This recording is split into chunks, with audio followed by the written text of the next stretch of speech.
330分延長しました。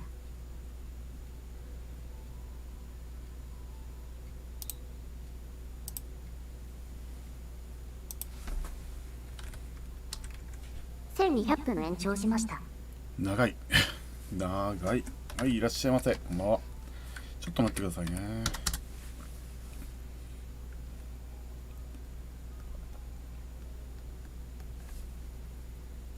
小郷さん、本日もよろしくお願いします。はい、こんにちは。ですね、今日はね、FF14。進捗どうですか？進捗何もない。進捗どうですか？進捗何もない。今日はね、FF14 のプロデューサーレターライブなんですけども、次のパッチのお話ではなくて、今後の10年について、どういう感じで展開していくのかっていう、ヨシピーがね、お話をしてくださるらしいんですよ。なので、ね、それを見ようかと思ってるんですが、果たしてどのくらいの時間がかかるか分かりません。ニコニコ6時間しか延長できないけど、なんか以前の PLL6 時間以上やってたこともあったしね。はい。でですね、あとね、これ画面キャプチャーです。画面キャプチャーなんですけども、今日ちょっとね、私、裏で、あれなんですよ。ゲームの周回してるんですね。だから、もしかしたら映っちゃいけないものが映るかもしれない。あ、やべ、もう始まっちゃったよ。おはようございます。おはようございます。Hello everyone。第68回ファイナルファンタジー14プロデューサーレターライブをお送りいたします。あとね、ちょっとね、今日全然調整ができてないんで、ギリギリだったんで、時間ギリギリだったんで、あんまり調整ができてないんで、皆さんに自己紹介をお願いします。なんかあったら。Hi, my name is Naoki Yoshida, producer and director of Final Fantasy 14。皆さんおはようございます。そしてこんばんはな人も多いですね。Final Fantasy 14プロデューサー兼ディレクターの吉田です。よろしくお願いします。よろしくお願いしボイます。スロイドが好きな人がご視聴しました。ありがとうございます。おはようございます。まだこんにちは。よろしくお願いします。My name is Toshio。あとね、時間が今日はね、私がいつも配信してる時間、夜なんですけども、この時間に声を出すっていうのはね、ちょっとね、あんまり大きい声出すと、あれなんで、そして本日はですね、本日のこんな感じの声で喋るんで、聞き取りづらかったらごめんなさい。日本語と英語のバイリンガル放送でお送りしますので、我らがあゆみさんがスクエニアメリカオフィスから入ってくださっております。So once again, today's letter live is fully なんかあったらね、教えてください。なんかなんでもいいんで、声ちっちゃいとかね。声ちっちゃい声を大きくはできないんだけど。おはようございます。スクエアニックスアメリカの徳武あゆみです。通訳を務めさせていただきます。よろしくお願いします。Hello everyone, this is Amy from the Square Enix Los Angeles office. I'm going to be でですね、 supporting あと今日はね、ちょっとね、もしかしたら席を離れることも多々あるかもしれません。あとマイク切ったりね、頻繁にあるかもしれないんで、そこはご了承ください。ちょっと時間的にちょっとしょうがないんで。話したことはあゆみさんが通訳してくださいます。で、私が喋ることは私が自分で翻訳しながら進めていきますので、で、私からは大して重要な話は出ませんので、私のことを翻訳し忘れてるなというのはスルーしておいていただければと思いますので、よろしくお願いします。So today's setup is Yoshida-san explain things in Japanese, and then Ayumi-san will do Yoshida-san's voice in English, and I will translate myself. 全然関係ないんですけど、はい、そして今日の PLL はですね、前半戦は室内っていう人なんですけども、通称モルボルって言われてて、吉田さんからいろいろご説明いただきます。そして後半はですね、休憩挟みまして後半はなんかね、染めてるんだと思ってる人がいるらしくて、あの紙で、あの紙染めてるんだみたいな、スクエアエニックスなのに白に染めちゃうんだみたいな。そういうふうに思ってる人がいるらしいんですけども、一番右の方、あれ地毛ですからね。染めてないですから、ね。なんかね、その話を以前聞いて、あ、そうなんだ、そう思ってる方もいるんだなってちょっとびっくりしました。ということで、始めてまいりたいと思います。ですね、私がこっちを見てるとき、こうなってるときは、皆さんのコメントを見てるときなので、今日こういうシチュエーションすごい多いと思うんで、ご理解ください。So you might see me turning my head sometimes when I'm speaking, but I am actively looking at the comments that people are making as you watch the stream. So you may see me turned this way, but I am still participating. So just wanted to let you know. あ、これはやりたいみたいな。魚米は多分あんまり私は今日はないと思うんで、実機もないですね、おそらくね。言ってる人いるんですけど、グローバル全体でね、お届けしていいるので、次のパッチの吉田の情報は多分長い3月になっ話をてからかな。ですね、あゆみさん一生懸命ね通訳してくれてるんで、そこはね、それを言われると我々ちょっと悲しくなるんで、そういうファンフェスのステージぐらいで思って見てもらえると嬉しいかな。And we do see some comments about how translations kind of drag on the pace. It doesn't feel as quick, but I mean, it's here to try to facilitate communicating Yoshida's comments. It makes us sad if you're disappointed that it's in two languages, but perhaps if you look at it like a FanFest stage event where we have the Japanese and English, maybe that might help it make it more fun. もう一個モニター欲しい。コメントで今日は 6.1 はがっつりじゃないんですかっていうのもあるんですが、so we see some comments. Do we have any further updates for 6.1? So 6.1 がっつりってことだけはないんですよね。そうですね、パッチ 6.1 の内容と紹介に関しては、3月4日に、パ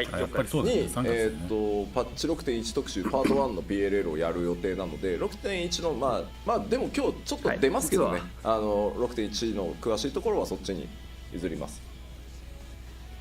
So yeah, today's broadcast is not literally going to be just about 6.1. We may touch upon it, but then the details are going to be explained on another episode of the live letter on March the 4th. This is JST, but we will go into details at that timing. まあ確かにね、今後10年らしいからね。まあなんかこう重大発表的なねニュアンスで取られてるけど。楽しく気楽に行くので皆さんもですね緊張せず気楽に今日は見てもらえると嬉しいです。まあらしいですね。多分私も普通に席を立つことはあると思います。When we talk about today's broadcast, but that's not the intent. We would love for you to just relax and just have fun with the broadcast. なんかこういうこと言うたびにさ、よしやめんのみたいなの出るんだよな。ついに俺さでも。いつだっけ新情報発表会でさ、言ったばっかだよね、ライフワークだって言ってるんで、そういう話じゃないんですよ。なんかね、結構ね、言われるんですよね。何かがあるたびにね、ヨシピやめんのかって、もう半分ネタになってるんですよね。風物詩って。I think I told this when we were doing our announcement showcase in February. It's like 14 is my life work. It's not like I'm going to just up and leave something. ヨシピが言ってることはね、もうそんなんで嘘つきでやるんで嫌だから、なんだろう、そんなね自分の去就をね重大発表しますみたいなねこと言わないですよ。ちょっと恥ずかしい。まあ確かにね。確かに。I don't want people to be going around saying, "Oh, you're such a liar," because I'm not the type of person who would make these kinds of like my personal announcements on a live stream. さあでは、やっていきましょうか早速。前半だいたいね2時間ぐらい、後半も多分2時間ぐらい使うんじゃないかなと思います。なのでご飯食べたりですね。今日土曜日なんで飲める人はお酒飲みながらとかでも全然いいので、この時間に楽しくいきましょう。この時間に。So we're looking at, at least for the first part, we're looking at about 2 hours broadcast. And so you're free to do like you have dinner or like eat lunch as you're watching the broadcast. It is a Saturday, so if you want to start drinking early, you're more than welcome to do so. あとちょっとね、画面の構成上、今日はちょっとね、ニコニコの返しが見えないので、切り替えてもらっていいかな。まあちょっとね、何かそちらの方でも何かあったら教えてください。じゃあ早速いきますが、改めて今日お話しする内容のトピックおさらいしておきましょう。あとね、全然関係ないことなんですけども、ニコニコの画面の構成って変わりました？ここ何ヶ月かね。まず一つ目はちょっとですね、画面の取り込みが若干ずれてたんだよね、ニコニコの画面。正確にはね、11年。なんでだろうと思って調整はし直したんですけども、ちょっと振り返りを最初にね、ちょっとねずれたからもしかしたら何か構やりたいと思います。成が変わってるのかもしれない数ヶ月前とか。First topic, of course, it's been about 11 years to be accurate. How long 14 has been going on. So we'd like to kind of do a little bit of a retrospect, just compare things to our players and look back on everything. まあそれを振り返った上でですね、まあちょっとこの先じゃあさらにもう10年は僕続けたいと思ってるんで、まあこの先10年さらに14を発展させていくために、まあ新しい挑戦やっていきますよといろいろそこについてまあどんなことやっていくのかというのをお知らせしたいと思います。And then once we do look back on our past, then we look forward to the next 10 years. Because as I mentioned, I would love to continue having Final Fantasy 14 for yet another 10 years. So there are many different things that we want to do in order to continue expanding Final Fantasy 14, many challenges that we want to take on. So I want to touch upon some of those items in today's broadcast. でここまでいったら一回休憩を挟んで、放送の後半として3つ目、パッチ 6.0 行月のフィナーレ、プレイしてみて何かありますかというので Q&A 事前に質問募集していましたので、それに対していろいろお答えしていこうかなと思ってます。最近ちょっとね、この2010年から21年のこれまでの歩みみたいなところでちょっと気になるところがあったんですけども、これは個人的な話です。ゲームの話なんですけど、YouTube のね、FF14 のタグがなくなってるんですよ。YouTube のタグってあれってあるものからしか付けられないんですね。YouTube やってる方は分かると思うんですけども、マイナーなゲームとかってタグないのよ。これやるゲームの入力のところってあれ自由入力じゃないからできないんですけども、FF14 って今まではあったんですよ。新生エオルゼアっていうタグが、ストーンブラッドとかもね、一部はあったんですけども、なんかね、なくなってんのよ。FF14 のタグが。だから94のタグしか今ないんですよ。94のタグつけてるんですけど、あれってそんなに頻繁についたり消えたりするもんなのかね。なんで消えてるのかわからないですね。新生14は新しいパッケージだから乗っててもおかしくないはずなんですよね。正確にはね11年なんですけど、大きく昔は10年つい最近まであったんですけどね、つい最近消えちゃって仕方ないから94のタグ使ってますね。Actually, it's 11 years, but like we'll call this the 10 years of Final Fantasy 14. いや、思えば遠くまで来たもんですね。今のは行月のあれかイラストかな。いろいろありましたね。2010年サービスを開始して、その12月に運営体制ね、全部開発も一新して、僕はここから参加です。94に関しては結構ね、ヨシピーはね、ボロクソに言うんで、So first, 正直他人が作ったもんだから、ある意味そこをちゃんと変えれないと前に進めないっていうね、有名なね、結構言うところは言います。And there was a lot of changes that were made in order to kind of reboot the title. So this is when Yoshida joined into the project. で2021年の2011年の10月14日に、14日が縁起がいいだろうっていうので申請をやりますよという発表してますね。そういうことだったのね。And then 2011, October 14th, we're thinking 14th must bring us good luck. And that's when we announced that we are going to have Final Fantasy 14 Reborn. 海外の皆さん詳しいよね。あゆみさんもインタビューにいてくれたと思うけど、9番を遊んでみたいので9番のサーバーを復活させる気ありませんかってクラシックファイナルファンタジー14やる気ありませんかってナイトメアって答えたやつみんな覚えてて、ナイトメアってすげえ言ってるコメントで。I love how the comments from the West are. I love how they know all these details, and I'm sure Amy had sat into the interviews as well. But people were asking about, are you going to make an FF14 1.0 classic like WoW Classic players? And Yoshida answered, Nightmare, and so people are calling the time of 1.0 in Nightmare. It's awesome. で2012年の11月11日にですね、時代の終焉トレーラー公開とともにですね、今成功してるから準備のために Q14 のサービスをクソゲーをやってみたいっていうのは分かる気がしますけどね。And of course, in November 11th of 2012, we titled it The End of an Era, and we sort of closed the service for the original version of Final Fantasy 14. 過去10年振り返るから河本呼んでこいという話がありましたね。結構いるし、9番の捉え方って結構まちまちだとは思うんですけど、9番のラスト付近はそれはそれでまた独特のゲームデザインの MMO として結構ね好きだった面白くなったんだよって言ってくれる人たちもたくさんいて、僕らシャットダウンするのを決めながらも作ってたところに対してそういうね評価をもらってたりするのはとてもありがたいことなので、僕らもすごいね実は励みになってるんですけどね。これね画面の中央ちょっと見えないけど、これ since the original これが一番最初に出た may 新 have 生 their different 14 opinions の、コン about セプ how ト the game had played. But there were people who 写真なんですよ。 thankfully acknowledged how 14 was これを starting 見 to るとね、 shift, かな and り they ね、 did シ take リアスな絵 notice 作 about りにな how ってるんです the ね。 game design ただ was これっ unique, て despite 今とだいぶ違うんですよ。 we これは were 本当にコン looking セ to プトなんで、 sunset the 実 original 際こういう風 version. なゲーム And に so な it りま was すよっていう wonderful その that 写真ではあるんですけ people ども、 acknowledged that, and that was very これ encouraging 作 for られ us た as って a その team.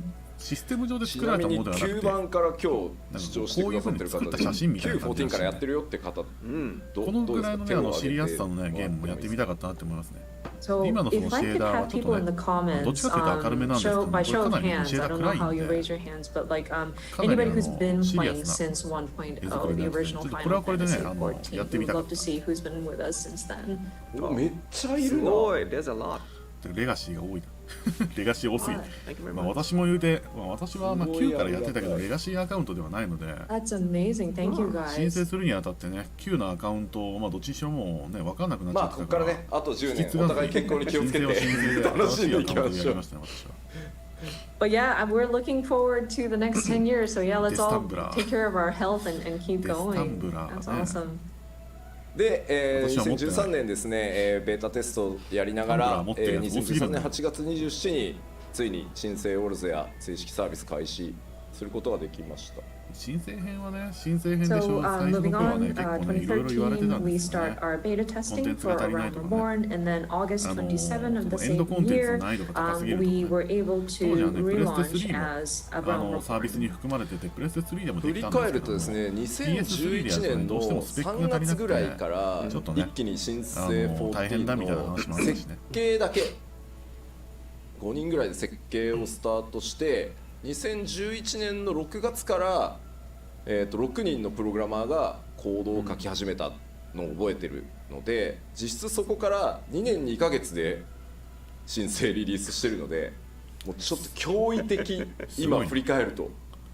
まあでもその中に春日さん And っていう looking ね、back, 天才がいた so んで it すよ。 was 2011チーフプログラマーだったか March. We started at 春 least 日さ doing ん、 the 今ね、もう framework, just 退社 the して、 design 確か独立して structure るんです first. け And it ど was も a very small team that worked on it. It was 5 people who なん started か on the 本当 base のなんかマジモンの framework. 天才ら And しくて then ね、すごかった starting みたいです June of ね。 that same year, その人のおかげも多分あったん 2011, we だろ had うけど 6 も、 programmers 春日 starting 戻 to ってきてくれ write って言ってね code. And 春日さんっていう considering 方 it がい took らっしゃったん about です。 2 years and 2 months to relaunch, that's just incredible. あ、そうそう、橋本さんね。で、そう念願だったです橋本さんっていうね、方もねファンフェスっていうのを2014年の10月からですね、スタートすることができました。今でも覚えてます。 And of course, by 2014, October, we were able to hold our very first fan festival. That was something that we really wanted to そう do. グレンのリベレーターから急激に初めてやった登録数が増え北米のたっていうね。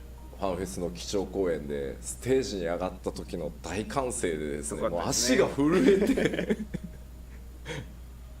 I still remember it today. 海外でね、 The 評価 first され始 time め we た did の our はね、グレ fan ンのリベレーター festival, からですね。 and we started out in the North America なぜか region. さ、 And さっき when 言 I った took その the YouTube の stage タ to グなんで do すけ my ども、ストー keynote ムブラッド、 presentation, and just グレンのリベ the レーターのサ cheer ブタイ that ト I ルですね。 received は from 昔から the 存在したんですよ。 audience. Man, 海 my 外で legs were 絶大な人 shaking 気が when あ I っ was た up there. かもしれないですね。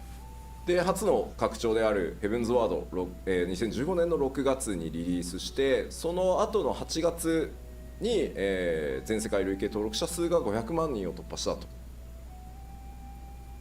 And then next, we were able to launch our first ever 私は expansion 新 pack, 生 Heaven's 時代は Word, ね、 in そこまでがっつりやってないんですよ 2015 ね。 June, and then soon レベル after, 24 we でやめちゃってる reached からね、一回ね。 5 million そうそう。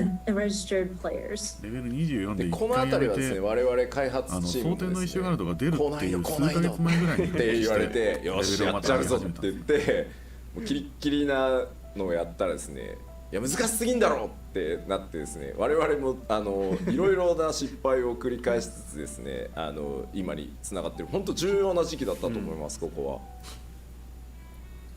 は。But this is around the time when people were starting to clamor for higher difficult content, and the dev team got so excited about, oh yeah, you want difficult, and so we gave you a really tough content, and people started complaining now about, oh no, this is too difficult, Yoshida, this is too difficult, and so we were trying to find that balance. It was trial and error trying to get to that nice balance. But I think it was really important that we're making that conversation.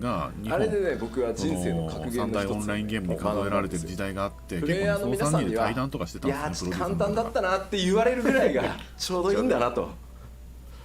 そう、あれ来たんだなってね。It was then that I learned this very valuable lesson, which is I think it's best to keep the difficulty where the players would walk out of it saying, that was pretty easy. で、グレンのリベレーターを発売したのが2017年6月で、この辺りからようやくこうバトルコンテンツ以外のそのもう14の世界に住むみたいなことをより具体化していけるようになったのがこのぐらいの時期で、それがね、功を奏してですね、登録者数がこの時点で1000万人突破と。グレンはマジで海外受けしたのが良かったよな。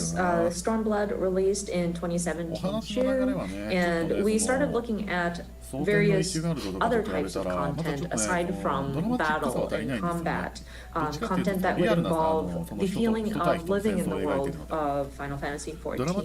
And I think that really struck a chord with people. People were resonating with it, which thankfully got us to our registered player number up to 14 million players. 思い出されるグレンのリベレーター初日のね、ラウバーン当滅戦。懐かしいね。And I still remember when Stormblood first launched, Rauban Extreme. 私は経験してないですよね。ありましたね。私は経験してないけど、I think we all remember that. その噂では聞いてましたよ。当時まだ配信してなかったね。今の安定したキューイングシステムがあったりするからね。But I mean, even with that failure, we learned from it, and we were able to build a much better queuing system. そしてですね、2018年になると、全世界登録者数が1400万人を突破して、2019年には、1600万人を突破と。いやー、すごい話ですよ。So I'm sorry, this is where we hit 14 million is 2018 August. And then moving on, we reached 16 million players by 2019 May. So thank you so much for all the players that are staying with us. そして続けてですね、2019年に漆黒のヴィランズを発売し、その年末にはですね、全世界累計登録者数が1800万人を突破となりました。今回はね、新情報っていうのは出るは出るけど、がっつりやるっていうわけではなくて、過去の振り返ると今後のお話っていうのは結構漠然としたタイトルでやるみたいですね。今過去の振り返りをやってるところです。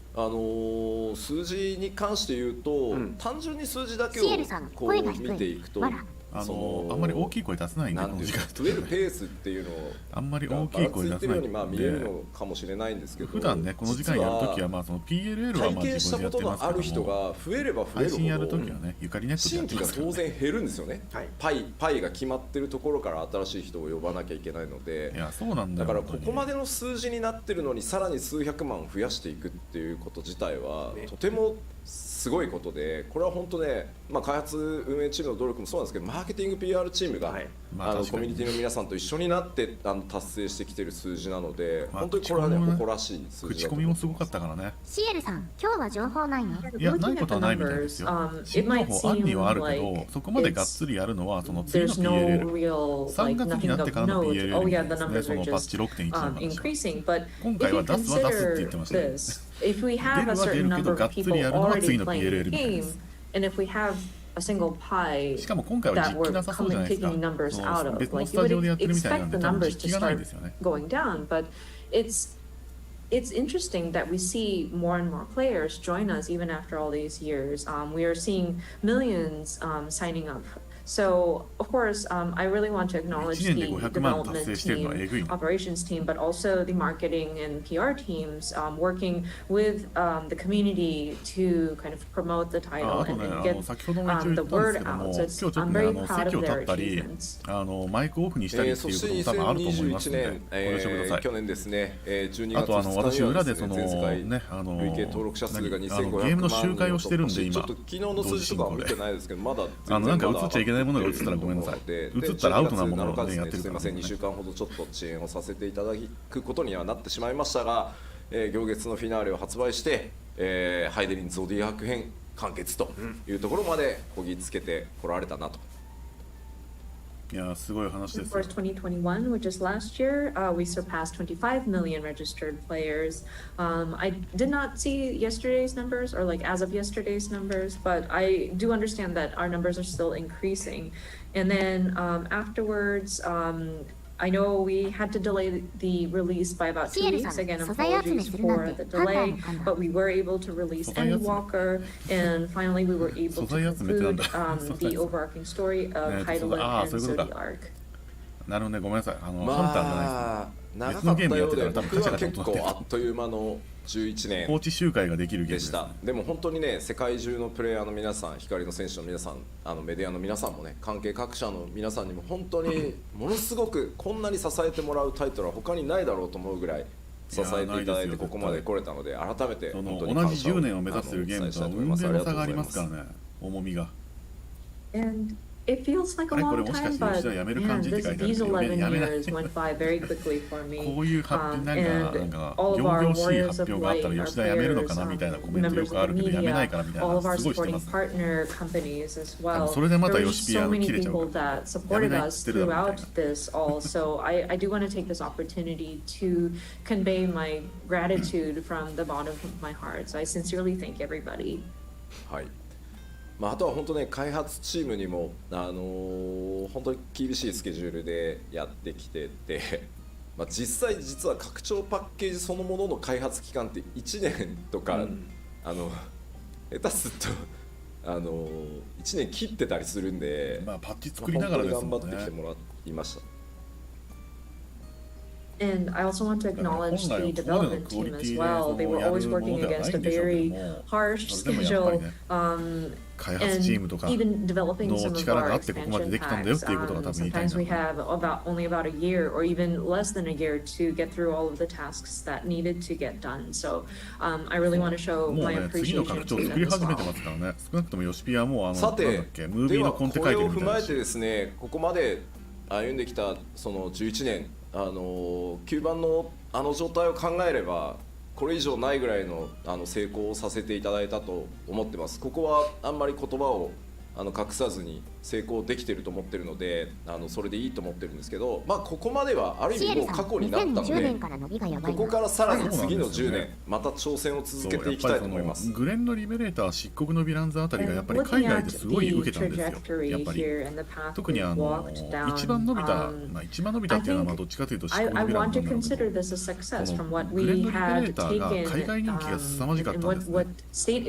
海外のそのメディアが戻ってそのメタスコアとかをね取り上げてすごい評価だって言って海外でグレンのリベレーターが伸び始めて、その流れで漆黒のヴィランズでうおーってなってますから、やっぱりその辺のやっぱり伸びはね凄まじかったと思います。当時私もね言うてやってましたから、海外でもね評判を聞いてましたね。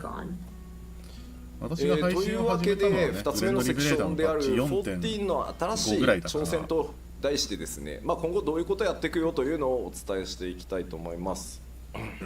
So for the second part of this presentation, as you see, it is entitled Newfound Futures. So I would like to discuss what we are intending to do.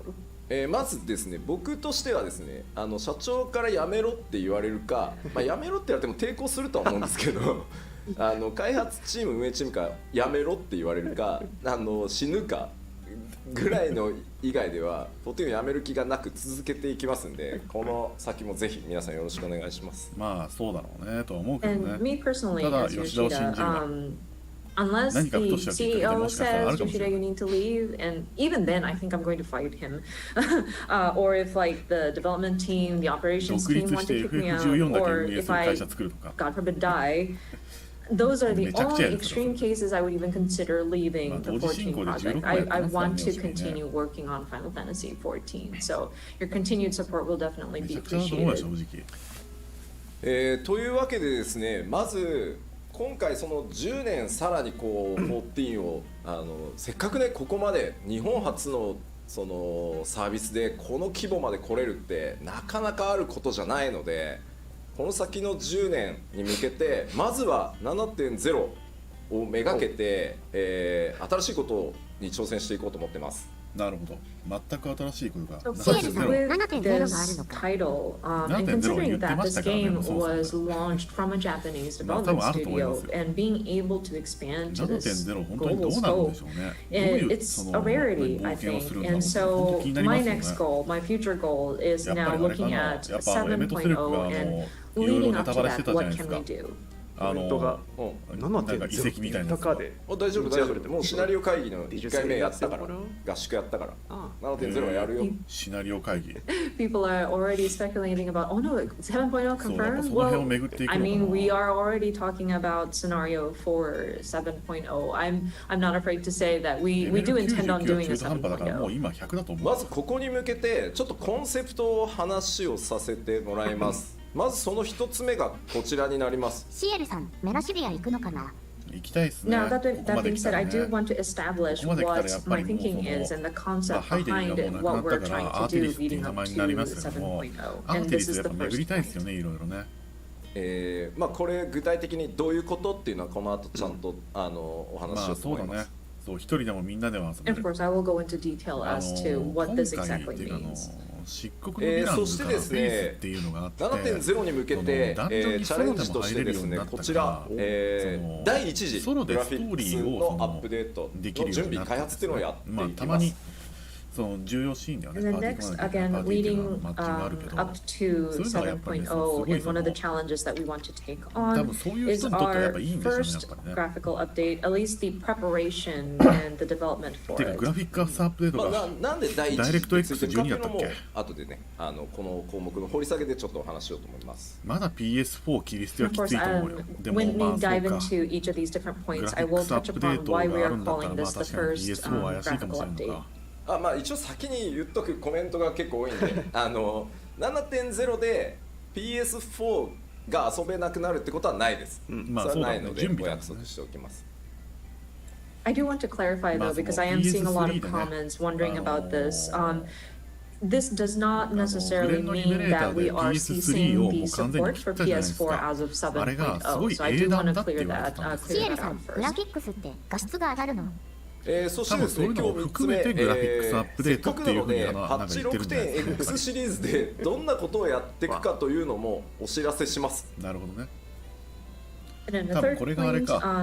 I mean, since we are here, I would like to take the opportunity to cover what we are planning to do throughout the 6.x series as a sort of グラフィッ roadmap. クスが上がると言っても、はい、では各項目モデルのその詳しく例えばよりお伝えしていこうと思います。モデルのテクスチャー数が上がるわけではないんですよ。 Diving into the 単純に details.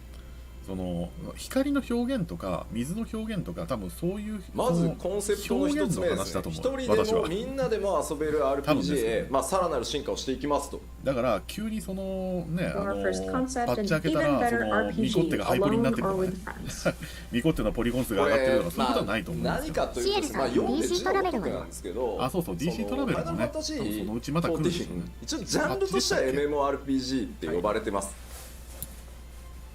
So, I mean, it is what it says, of course, but yes, I understand that Final Fantasy XIV as a game genre would be categorized as an MMORPG.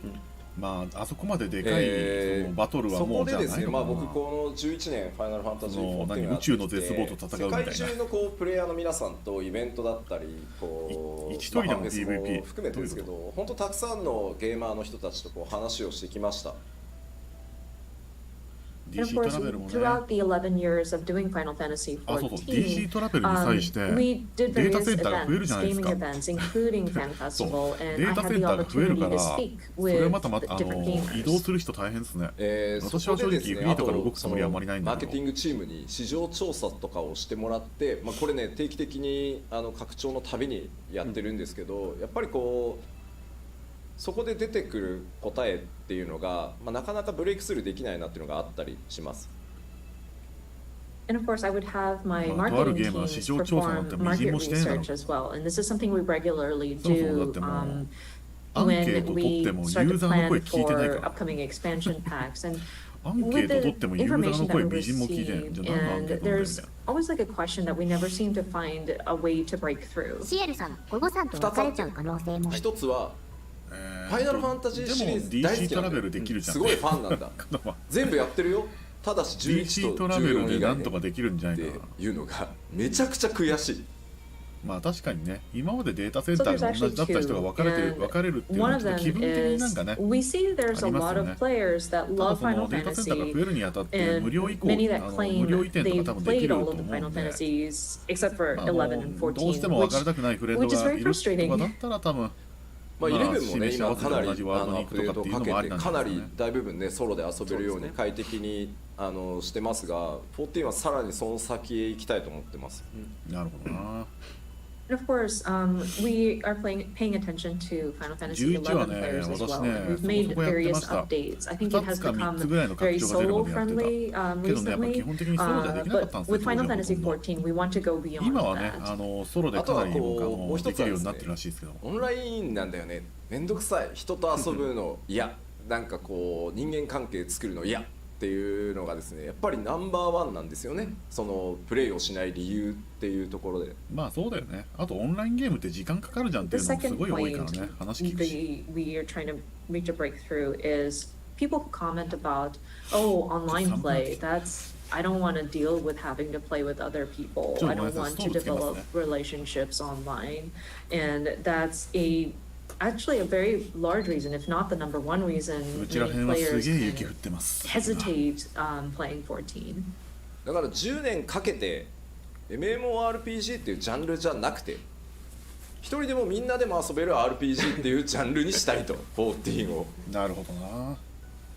So what I want to do here is spend the next 10 years and break out of that MMORPG category. I want this to be an RPG that can be enjoyed まあ alone MMO、 or マ with ッシブリー friends. マルチまずなのプレイオンラインゲで、ームのレベルです 7.0 でまでの間、フェイスシステムの大規模アップデートっていうのをやっていきます。ああ、フェイスね。 So as a lead up to 7.0 or until that time, we will continue to make updates to the trust いろいろ system. なキャラクター使いたいよね。パッチ 6.1 から 6.5 までの5つのメマジかよジャーパッチで全メインクエストの必須 ID と4人の透滅戦を全てフェイス対応シエルさん、します。招待絶対忘れてる。 So as it says here, trust compatibility for ちょっと all 見えない。 main scenario dungeons and あ、 for 招待、player 招待ね。 trials to be 招待 added アップデートね。忘れ in てないってなんか patch 言ってたらしいですよ。 6.1 through 招待 6.5. はちょっとね、後ろに回っちゃってるけど忘れてはないみたいなパッチ話があったらしいです。例えば 6.2 とかを見ると中途半端なところまでしか対応されてないとかいうことがそのストーリー上、まあ、あくまで例えばなんですけども、イフリートと戦う時って誰が来るのじゃん、いつまでフェイス経ってもできないので全部一気にはイ不可フリート能なので、と戦う時ってあれ、ね、なのでこのストーリー上は私一人しかね、まともなやついないから、僕はみんなテンパードになっちゃって次にるからね。飛び上がるためにもうどんどん順次やっていくという期間に当てさせてください。And so, of course, these are going to be incremental implementation. And so you might look at, say, patch 2 point something and 6.2, and you might notice that maybe not all of the dungeons have been supported with the trust system compatibility. But if we are afraid to make progress and be just in the middle of work in a certain major patch update, we won't be able to make progress. I think it's impossible to do everything at once. So we are trying to address this as we can, and we're looking at this as a preparation for 7.0. And so we would like to ask for your understanding as we メイン lay 一 these 応あれもメインクエスト foundations. ID ですからね、8になる。その第1弾となるパッチ 6.1 では、はいはい新生オールゼア編のうち、2.0範囲を全て対応します。なるほどな。So the first implementation, いやマジでこれ誰が patch 味方で来るんだよ。 6.1 will 七 make 種の英士と Realm か Reborn, 不 and 滅 this 大 is 使とかと just 一緒に戦 patch うことになるのか。 2.0 range. 特にイフリート And と the か逆にお前じゃ scenarios お前 do 超える力 be 持ってんじゃんってなっちゃうけど、 become trust まともに戦える compatible. やつがいたら。そしてですね、それに伴って一部初期のですねメインクエスト ID とか、透滅戦もリニューアルします。なるほどね。And then further improvements will be made to some low-level これ main scenario 多分 dungeons リッ and ターティンとか trials. もでちょっと8人透注意なんですけ滅戦はど、対対の蒼天の石ガルドに入ってからの8人透滅戦ストーリー上に出てくるあれらはちょっとやっぱりコストを全見積もりしたんですけど、どうしてもこう 6.1 から 6.5 までの期間では対応しきれないので、8人の透滅戦に関しては 7.0 以降順次対応していくつもりです。なるほどな。You may see the disclaimers on the bottom, but for the 8-player trials, ただあそこ especially 結構ね those ネックになってその with マッチングしないっていう配信もたまに見かけるん Heaven's で、 Word expansion, I'm afraid we まあ are unable ですよね。 to まあこれ update か it ら at 来る this 新しい人向けの time. 調 We 整だから tried ね。 to calculate all the 今 cost プレイ中 and の the 人もまあパッ resources チが that 当た it った would ら take for 楽になって us たっていう to のがあ address るかも all しれ of ないけ this ど。 within that sort of 6.1 through 6.5 timing. But 24人 I'm のフェイス afraid とかね。 we would be unable 23 to 人 allocate NPC が the resources for it. So we will get to どう it なんすかね。 after まあリニューアルって言ってるから。 Yeah, the updates will be considered for 7.0 or later. あれもね、まあ、もちろん皆さん初ご存知の見がいなければ通りスキップできるようにしてくれって話ありましたね。通常のねマッチングがなくなるわけじゃないので、あくまでストーリーを一人で進めていきたいっていう人のための機能なので、レベリングルーレットだったり、でもねこれあれなんですよねマッチングっていうところはそのまま継続していくので、一人でできる人って大体一人でやるんですよ。漆黒のヴィランズとか行月のフィナーレとかのね配信見てると、やっぱりそのストーリーの都合上 NPC と一緒に行けるってなったらやっぱ NPC と行くんですよね。 Queue matching and duty 私はあ finders えて will そ still の be ね他のプレイヤーとマッ active チン and グしたいん available. で。 These trust ストーリー進行上 compatibility 確かにフェイ is スで行った方が確か primarily に for その those お who 話としては盛り上がるんだけど、 have a strong desire to play やっぱね through オンライン these ゲームや story ってる以上やっぱ人 dungeons とマッ on チン their グしてえ own. なと思って私はちょっとねあえてで、マッチングで行きますけども、 8人透滅戦は流れだとやっぱみんなね今回行月のフィナーレそう言っちゃうよね。でハイデリン透滅戦でそのおかげでマッチングが遅くなるとか全然あると思うんだよね。やったんですけど、やれることはなんだろう確証を得られたんですけど、まあ、相当やっぱりコストがかかるっていうのと、ギミックから調整していかないといけないっていうこともあって、まずは数の多い ID から優先させていただいてます。あとはね8人なんで責任半のかかり方がちょっと減るんでやっぱり、まあ、ここは逆にマッチングの面白さみたいなところも味わってもらいたいので、一旦7.0 以降にさせてください。Of course, with these 8-people trials or 8-person battles, we did try it out with the Mother Crystal trial, and we were able to see success as like a test case, but it did require a lot of resources for us to build it, and then if we were to start applying that system to existing dungeons, we'd have to adjust the mechanics so that it would accommodate for the trust system. So at this time, we made the decision to move forward with just the instance dungeons.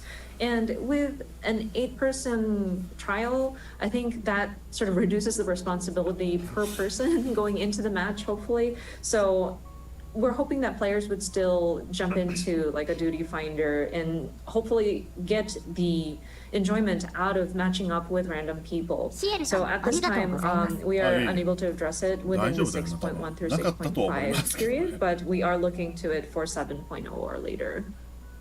でちょっと注意なんですけど、はい、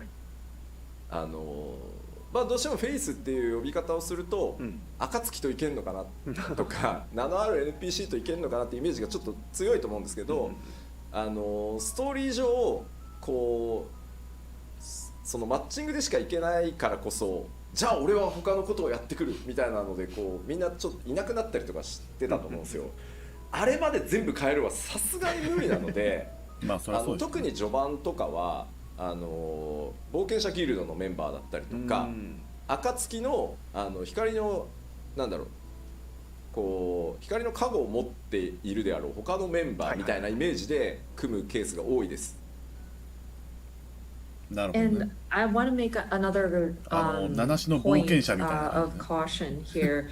Whenever we say trust compatibility, ホーリーボル I ダーは think 光の鍵持ってない the けどね。 thought なんで that, ホーリーボ oh, ルダー can 光 we の go 鍵持って into る this ことになっちゃ dungeon う。 with members of the 持ってない。 Scions or any sort of アレンバル named ドはともかくどうして NPCs? ホーリーボルダー持っ And てないからね。 some of these story dungeons have key players kind of leaving the scene, like where the Warrior of Light goes into a dungeon and say somebody goes up and say, oh, I'm going to take care of matters over there. We can't have them come back just to join you in the dungeon. So in those cases, especially the earlier dungeons, you will see your trust members as like members from the Adventurers Guild or maybe other people who have the Echo accompany you in these dungeons. ただ、まあ、キーになるストーリー上のキーになるポイントで、まあこいつはやっぱり本当はダンジョン一緒に行ってほしかったなってプレイヤーの皆さんが思ってるようなポイントはシナリオ一部カットシーンも含めてちょっと変更してでもできるだけそれにまあ添えるようにPLL を見てるところなんですけども、まあ、明確な情報は出てないですね。欲しかったなみたいなやつはできる限りそういうシチュエーションはなんとか対応していこうと思ってるので、一部ねそれもちょっと変更する部分があるかなとは思います。全部は無理なので、一応今のところ出てる情報としては、パッチ 6.1 からパッチ 6.5 にかけて、新生エオルゼア編のダンジョンをソロでできるようにフェイス対応っていう話を今してますね。ただ8人コンテンツはまたちょっと今は無理だと。4人コンテンツに限ってはフェイス対応するみたいな今の話が出てます。We may have to change a part of the script so that it'll make sense for the character to join you.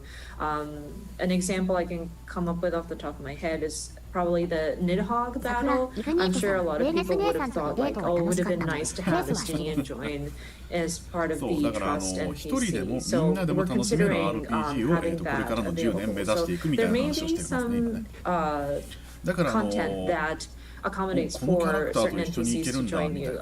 I'm afraid we can't address all of them. We can't make it happen with all of the dungeons. So your understanding on that would be appreciated. そしてですね、ごめんねちょっと長くて、6.1特集パート1の時にまた詳しくお話ししようと思いますが、タタルさん戦えたらその最後の方の葛藤どうして後半って結構今のレギュレーションと違ってしまってるダンジョンとかが多いので、かなり手が入ってますよ。戦えたら。And of course, with the details of 6.1, we will have a dedicated live letter for that, and I will delve into details at that time. But I do want to mention that much of the content, especially in the later half of ARR, differ in how the regulation is set up. So there are changes that have been made. まあ例えば桜、イグニートさん、タタルさんは望む力で相手を回収するから。ヘビースローがかかる。ヘビーがかかる床とかなくなってます。For example, like when you go into the Thousand Miles of Totorak, and you step on those like poison floors, and all of a sudden you are hit with heavy or slow, we're actually getting rid of that.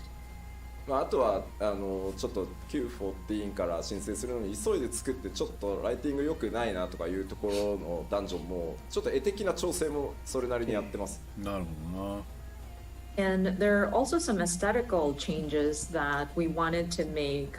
There were certain areas of the earlier part of FF14 when we were trying to quickly just relaunch as a Realm Reborn. So there were areas where lighting may not have been 100% to what we would have been satisfied with. So we went back in and adjusted those as well. そしてですね、まあ他にもですね、8人パーティーバトルの一番最初であるビットアッティン教習戦なんですけど、なくなります。ビットアティンさん消しとんだ。なくなった。じゃあイベントで死んだことかなのか。And I want to mention that we are doing away with that. 皆さん大ショックを受けておられますね。トトラクあれね、カメラがね。帝国の盾としてね、武人として身を挺してやってきたね、帝国将軍の一人、まあ将軍ではないけど正しくは8人でフルボッコはいかがなものかということでですね、ちゃんとコストをかけてですね、クエストインスタンスバトルとして、生まれ変わりますので。ああ、なるほどね。はいはい。Considering インスタンスバトルになるのか。is like the shield of the Garland Empire. I mean, he's technically not a captain, but like, I mean, he's like a very prominent figure. I think it would be very humiliating for 8 people to come in and just beat him up. So we actually allocated the resources to rebuild that battle so that it's going to be a quest instanced battle that you go in. まあ他にも内閣外閣と呼ばれている8人ダンジョン、あれらもですね、今回すべて4人用 ID に作り直してあります。桜イグニートさん、始まった瞬間のお疲れ様でした。もう見れないですね。死闘を演じなきゃ。ルレだと言ってみないでよ。レあそこ当たるとね、よかったんですよ。イブンさん、こんにちは。あ、こんばんは、レイブンさん。あ、こんにちは、ごめんなさい。FF14 のプロデューサーのライブ見てるとかですね。内閣と外閣、プライトリウムと外閣が4人 ID に生まれ変わるらしいですよ。なので、アルテマウェポン戦も切り出して、4人用としてシナリオモードを作って、であとラハブレアが憑依したサンクレットさんを8人でただひたすら無言で殴るっていうのもストーリー用のクエストインスタンスバトルとしてあれもインスタンスになるのか、はい、アルテマウェポンは4人、で最後のラハブレア戦はインスタンスなんだ。changed to a 4-person battle. We are adjusting the scenario for that. And then where you go in and silently beat up La Habrea, aka Thancred, being possessed by La Habrea, is also going to be adjusted so that it's like an instance during a story quest. メインストーリーから分かたれて別のなんかバトルになるシエルさん、暁月ストーリー終わったからテコ入れメインになるのかな。あ、そうですね、多分ね。多分そういうことなんじゃないかな。コストを多分そこに持ってきてるんでしょうね。4.x までの ID ですね、全部対応していこうと思いますので、よろしくお願いします。なるほどな。So, yeah, in a nutshell, we are going in and making many adjustments so that it fits with, kind of follows suit better with how the game feels at this time. So, throughout patch 6.1 through 6.5, we will be looking at the various content up to the 4.x series, different instance dungeons. さあではこのセクション以上で次へ行きたいと思います。なるほどな。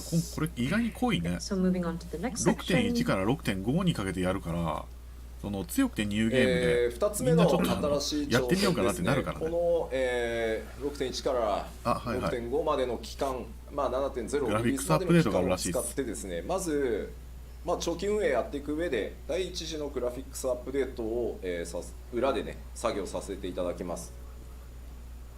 So our second concept, and again, this is going to be the preparation that we will be doing throughout patch 6.1 to 6.5, leading up to the launch of 7.0. It is a long-term, or like preparations for long-term operation of the game, and we want to be doing this in the background, but we'll be preparing for our first graphics update.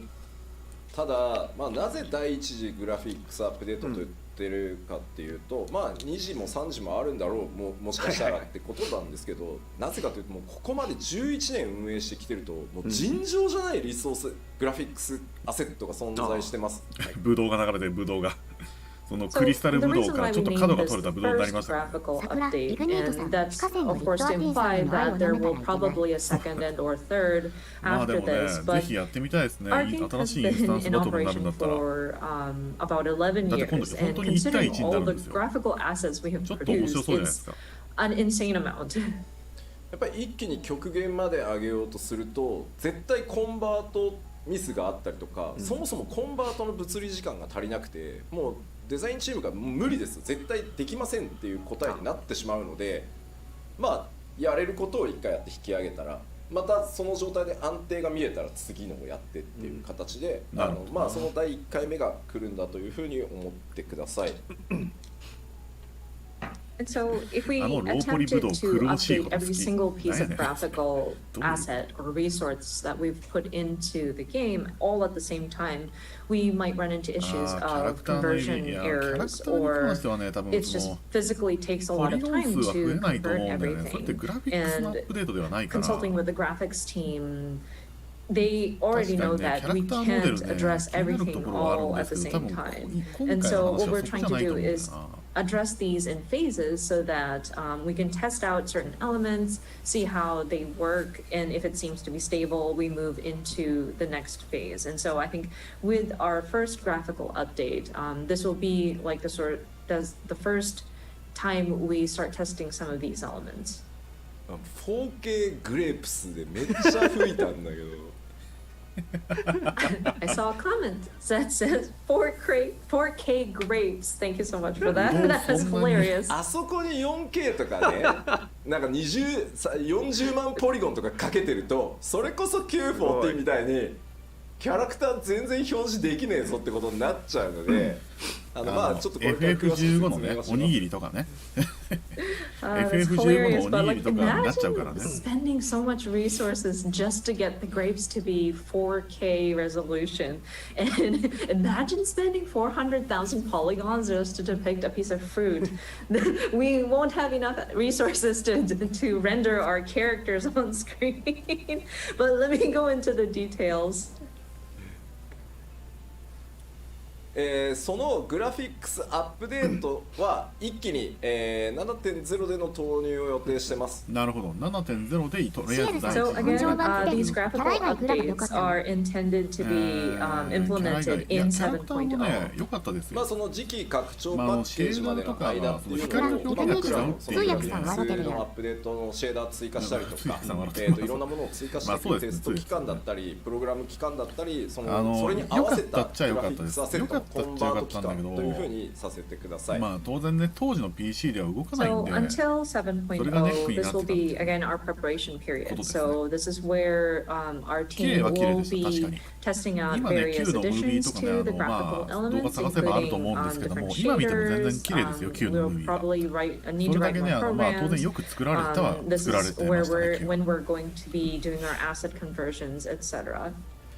でここが重要なんですけど、あくまでやっぱりマルチプレイのゲームであるっていうのをぜひ覚えておいてほしくて、やっぱり画面全体の美しさ、9番から申請した時に感じていただいたように、やっぱり総合的な美しさ、世界の美しさっていうのを追求していきますよ。物自体がそのポリゴン数が増えるとかではなくて、その絵作りの問題でね。Point that we want players to understand is that this is still a multiplayer game, and so we want to strive for the aesthetic quality of the overall picture and looking at the sort of beauty or the element, aesthetically pleasing sort of overall picture.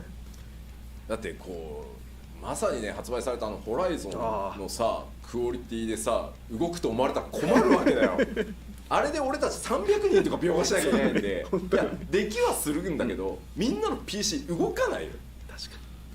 そう開発機で動いても、I see games like Horizon Forbidden West, and I don't want to get people to think that we'll raise our graphic quality to that. It's amazing, yes, but imagine having to render 300 different characters on screen at the same time at that quality, and it's not physically impossible, but then I don't think it's going to run on anybody's PC. そこは覚えといてね、みんなね。So please keep that in mind. まあ絶対曲解されて、ここをねなんか勘違いされるのが一番怖い。まあ That's the scariest thing for people to これが曲解されて間違い misconstrue. なくね、最新ゲームと同じグラフィックを目指すみたいなことを言ってたって言われるんですよ。アニメーションとか、まあその世界全体、画面全体の美しさっていうところにやっぱりアニメーションとかライティングシステムっていうのも大きく寄与していると思うので、7.0 では最低動作以上のスペック条件が変わりますって書いてありますね。まああと2年後なんですけど And of も。course, considering the どうし sort よう、 of じゃあ私の PC overall きついかな。 aesthetic Animation is going to be a key element. We're looking at lighting is another element that we want to adjust as だからもしかしたら2年後はもうきついかもしれないですね。まあ例えばアニメーションに使っている漆黒の時、よくねメモリがって言われますけど、をやってる最中にねメモリの割り当てをちょっと PC 増やすのグラフィックボード壊れちゃって今までより急遽ね長組み直した尺の PC なんでモーションが作れるとか、今から考えると本当に2年前のスペック、2年前のシエルさんスペックなんでブラボ高いライトの数が増えることで、いや実は潰れていたバックグラウンドのデだから多分ィティールがより今見えてこれを見きて、据えてリ PC をソースに買い替える手を加えなってなったくて綺麗に見えらちょっとねるみたいなとこ大変なんでろもあるんで、まあ皆さん焦らないようにちゃん So とね what we mean by ちゃんと焦 different らないように updates しましょう to みたいな animation and 多 lighting 分そのあれもある systems と思いま is, す for example, I know people would automatically Sierra-san, start talking about, oh yeah, memory RTX issues with animation. 要 So 請 if we まあ2年後になったらそのぐらい言ってる revisit かもしれ some ない of ですね the allocation of the memory for animation, it might allow us to create emotes with a longer animation loop, まあでもねその or 前 with その lighting, 2070に買い替え just る前 having は私 more は lights than we had GTX770 だ originally ったんです set よ up would allow for details 770ね that 確かね would 6 have 年 been 5年か sort 6年ぐらい of 使ってて washed out or like not visible because of それから考えるとね insufficient lighting to kind of 2年後だから show だっ up, て and 4 so 年で that し will ょ allow for an improvement in graphical quality without us even having to adjust the そう elements that are まあ already in the ね game. 当然4年あと2年経つと変わまあってるから重要なところです。はい結局サンそのドアロ PC ーンのゲームクオまるっと組みリティには直しになっちゃうなりませからねん。これをですね皆さん頭にすり込むためにもですね寝る前に必ず一度復唱していただきたいぐらい。なりません And again, very important point. I want to stress そうだから again, その the new graphics will not あんまり be 変わってねえな comparable って to いう those こと of にも多分なるん standalone でしょうね titles. This is あ again very 思ってる important. 変 I わってない want you to ね remember it. I want you to repeat it before you go to bed. That's how much I want people to remember. まあとはいえやっぱりグラフィックスいろいろ手を入れてパフォーマンスというかね処理はより動作が重くなりはするので 7.0 では最低動作保証スペックの条件が、まあ、変わるのは確定です、はい、ただできるだけ多くのスペックに、ね、対応できるっていうところはこれまでのポリシーでもあるので、捨てずにやっていきたいと思ってます、So that being said, we do want to update the graphics for sure, and so that means your processor might require more power in order to render these graphics properly or like efficiently. So we will probably have to update the system requirements for your machines and your PCs. We will try our best to accommodate for as many models of machines to accommodate with the changes, but we do want to make you aware that it is pretty much guaranteed that we will have to update the system requirements. コメントがでやっぱり気になるプレイステーション4なんですけど、アリゼにリップクリームを塗ってあげたいってどういう製品 6.x 期間中に、先行投入すると思いますけど PS4 版の最適化をやっていきます。ああ、なるほどね。 And I know people are wondering about PlayStation 4 support as of 7.0. I think what's going to happen, and this will probably be done prior to the launch of 7.0, so sometime within the 6.x series, we do want to optimize the PS4 version for sure. で、さらにですね、まあ、PC 版にあるようにグラフィックスオプションのカスタムっていうの PS4 版少ないんですけど、あれを増やしてですね新しいその描画とか入れるとやっぱ重くなる部分があるので重くても綺麗でいいやという人はオンにしてもらえばいいんだけど、まあ、オフにしてそのフレームレートを優先するみたいなことができるようにしていくので PS4 のサポートっていうのも少なくとも 7.0 のタイミングではしっかりやりますので。ちょいちょい So, and on top of that, there are various graphical configurations that you can set up on the PC version. Like you can customize some of the like display options, and we understand that it's a bit lacking in the PS4 version. So we do want to implement options in the configuration so that you can select like prioritize frame rate, or if you want to, if you're okay with performance kind of dropping slightly, but still have the graphics performance, then you can select that option and whatnot. So I do want to assure you that we will continue supporting for PS4 at least until 7.0. PSE バーストっていうその敵がめちゃくちゃ何これ何これシュールすぎるんだけど。みんなどう思うんだろう。シュールすぎるんだけど。 What people's reactions are. これ16でしょ急に。これ絵作りの問題なのこれ。俺かと思ったって言ってる。これ 4K 広しです、 Oh, is that me? なんかちょっとシュールだよね。そうそうそうこれだけ見るなんかと。さ、多分ね、これじゃないよね、多分みんな。そう。ちょっとシュールだよね。 I don't think this is what そうwe 敵がめちゃくちゃ are 出てくるね looking タイミングがあるんですよ for. This is PSO2。not what we desire. ボーナスチャンスみたいなね。なんか疲れたそれで吉田 PS4 が動かなくなるらしいです。Some 機 people 種に are よって saying は this looks like a very tired Yoshida. ガクガクになって動かなくなるなんか違。うでもね全然対応がされないんで Yeah, すよ。 it kind of does feel awkward. シエルさん、先輩に似てる。先輩クソイケメンなんだけど先まあこ輩クソイこまでケメンなんだけリアルにはどすごい。ならんす。はいこれではないね。はい。そ So うだね。 we aren't going to be そういうこと working で to, はないっていう to, こ to とで make す it ね look this real. まあいわゆるフォトリアルを追求していくとグラフィックスアップデートってこっちに行きがちなんですけど、おそらくファイナルファンタジー14の世界やキャラクターが気に入ってくださってる方って多分こっちを求めてはいないと思ってます。まあ And そうだと思 some うね。 games, of course, そうだから their さっき言った intent is to PSO2 は lean 選択 towards を間 that 違え続けた photorealistic ゲームっていうのを depiction. やっぱちゃんと And 多分ヨシピは people ね tend to よ lean く in 理 this 解して direction. る But と I 思うよ。 think for やっぱ those り who enjoy the こっ aesthetic ちじゃないよ of ねっていう Final のはね。 Fantasy XIV, this is not グラフィ necessarily ックはね綺麗なんですけど what we ね want キャラクターの表現とかが to begin ね with. 安っぽくなっちゃってるんだでよねは、PSO2 ね。ニュージェンスは今そのグラフィックスアップデートって実はテスト開発もスタートさせてるんですけど、テストスタートしてからまだ1ヶ月と1週間ぐらいなんですね。 So with these graphical updates, we are already starting testing actually, て and か it's 多分 been about a 女性 month キャラ and だったらまた about ちょっと見え方が違う month と and 思 a うんだよ week. ね正直。なのでその1ヶ月と1週間ぐらいテストをして、まあこれだったらもうまあ今出してもまあいけるだろうここまではと、まあこれ以上を目指すんだけど、まあ少なくとも一旦お見せしてもここまでは間違いなくマジで大丈夫だよあると 7.0 でっていうのを用意してきたんでちょっと見ていきましょうか。何を見せてくる？ And so we are still very early in our testing stages, again, about a month or so testing, but we do have て results か that そも we're そもそのキ seeing ャラクターの that グラフィックスも is, 変更するんです of か？ course, we're going to モデル aim も higher than what we're going to be showing you, but I think it's coming out pretty nicely, and we are relatively confident. So let us show you some of these images. こちらがですねテスト期間1ヶ月目のサンプルです。キャラクターですねまず。 So from first そうだよ month ね。や of っぱシェ testing, ーダー so だよ this ね is 多 one 分 of ね。 the samples. そうそうシェーダーですね。これ左が今でモデル的に右はそうながんだけどやっテクスチャーをぱりそうだよね。ハイレゾリューション化してます。髪の毛も含めてであとシェーダーを、1枚入れてます。うん。そうそう多分 And こ so う what いう you're 感じだと seeing 思い is ます the ねやっぱ current りね。 image on the シ left, ェー and ダ then ー on the の right, そのやっ we've ぱ made the 空気感の textures 多分 high 作り方だと resolution, 思う。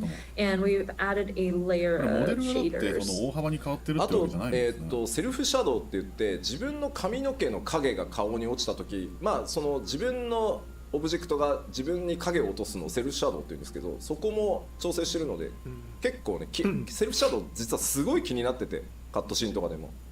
あ確かにあるある。 And なんかね one thing that we 鼻 did の pay attention to was the あの self 影がね shadow, 口 or の上に whenever 乗る there's 時 like と an かねあれなんか object ザラ that ザラしちゃ pops うん a だよ shadow ね on 60はね。 yourself. ああいう Especially の if と you か look ね at the 多少良くなるん bangs だったら and ね the shadow it casts いいんじゃないか underneath な。 it. That was something that I was kind of I wanted to address looking at the cutscenes in the past. でまあこれ1ヶ月目のサンプルなのでもっと上目指せるとは思ってるんですけど、動作保証あまりにも重くならないっていう意味では、今一旦お見せできるのはここまで、まあ、この上さらにいろんなことをやった上で最適化していってまあ、やれるより高いところは目指していこうかなと思ってます。そうシェーダーが So ね of course we do want to strive for even better, but at this time I think from 1 month of testing and making sure that the game itself runs properly, I think this is what we can show at this time, and then we'll continue to test and we'll continue to sort of improve and よ then りちょっとこう apply 締まった感じ optimization. になるんじゃないかな。まあ、いわゆるヒロシと呼ばれてる彼でやるとこんな感じです。ヒロシだとよくわかんないの正直変わりがそんなにわかんない。ちょっとやっぱ締まりますね、なんかね。でちょっとミコってのサンプルです。ミコって、なんでそのフェイスなんだろう。ああ、なるほどね。やっぱちょっとなんかちょっとシリアスな感じになるのね。ボケ具合が、まあなくなったりですね、髪の毛の柔らかいそのカールの印象とかってちゃんと出てるのと、まあセルフシャドウがボケてないんでね、綺麗にかかるようになります。Of course, you may notice the face paint. The war paint is a lot crisper now. And then, as mentioned earlier, self shadow is nicer. I think it's brings out the softness of her face. このぐらいの絵作りができるってすごい話ですよね。これがだいたい1ヶ月目だっていうのをぜひ認識しておいてください。Again, just to remind you, this is after testing for about a month. よくわかんない。やっぱちょっとシリアスな感じになるな。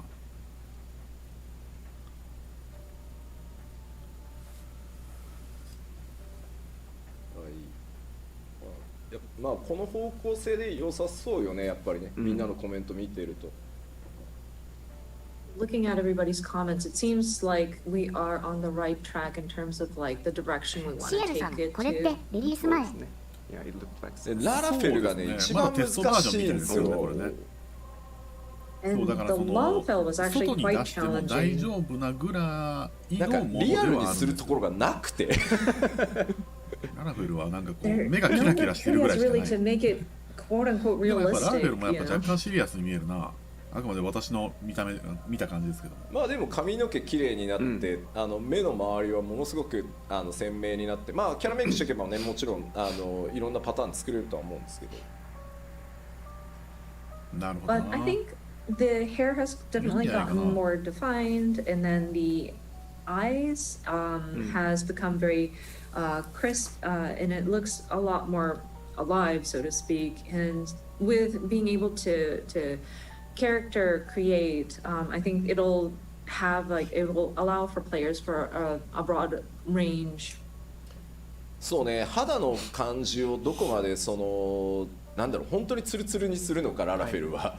こう少しそうは言ってもちゃんと肌っていう感じを出すのかは結構ね調整が難しいところだとは思ってるので、ただ皆さんが求めてるであろう方向性は理解してるつもりなので、しっかり種族ごとにですね調整しながらいきたいなと思ってます。いやだってね、ララフェルの顔に毛穴のブツブツがあってもなんかちょっと違うでしょって感じになりますもんね。 The surface of their 正直 skin. ね。 Like, do we make it completely like flawless, spotless, or do we actually give it some texture to make it look like skin?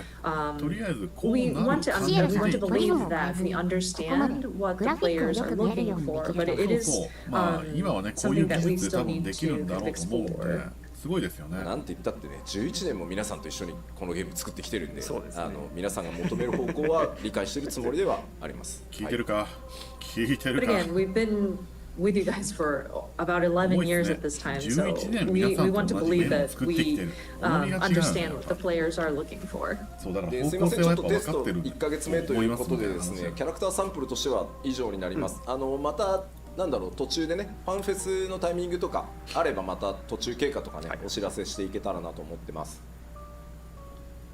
So yeah, because we are still in the early stages of testing, as for character samples, that is all that we have at this time.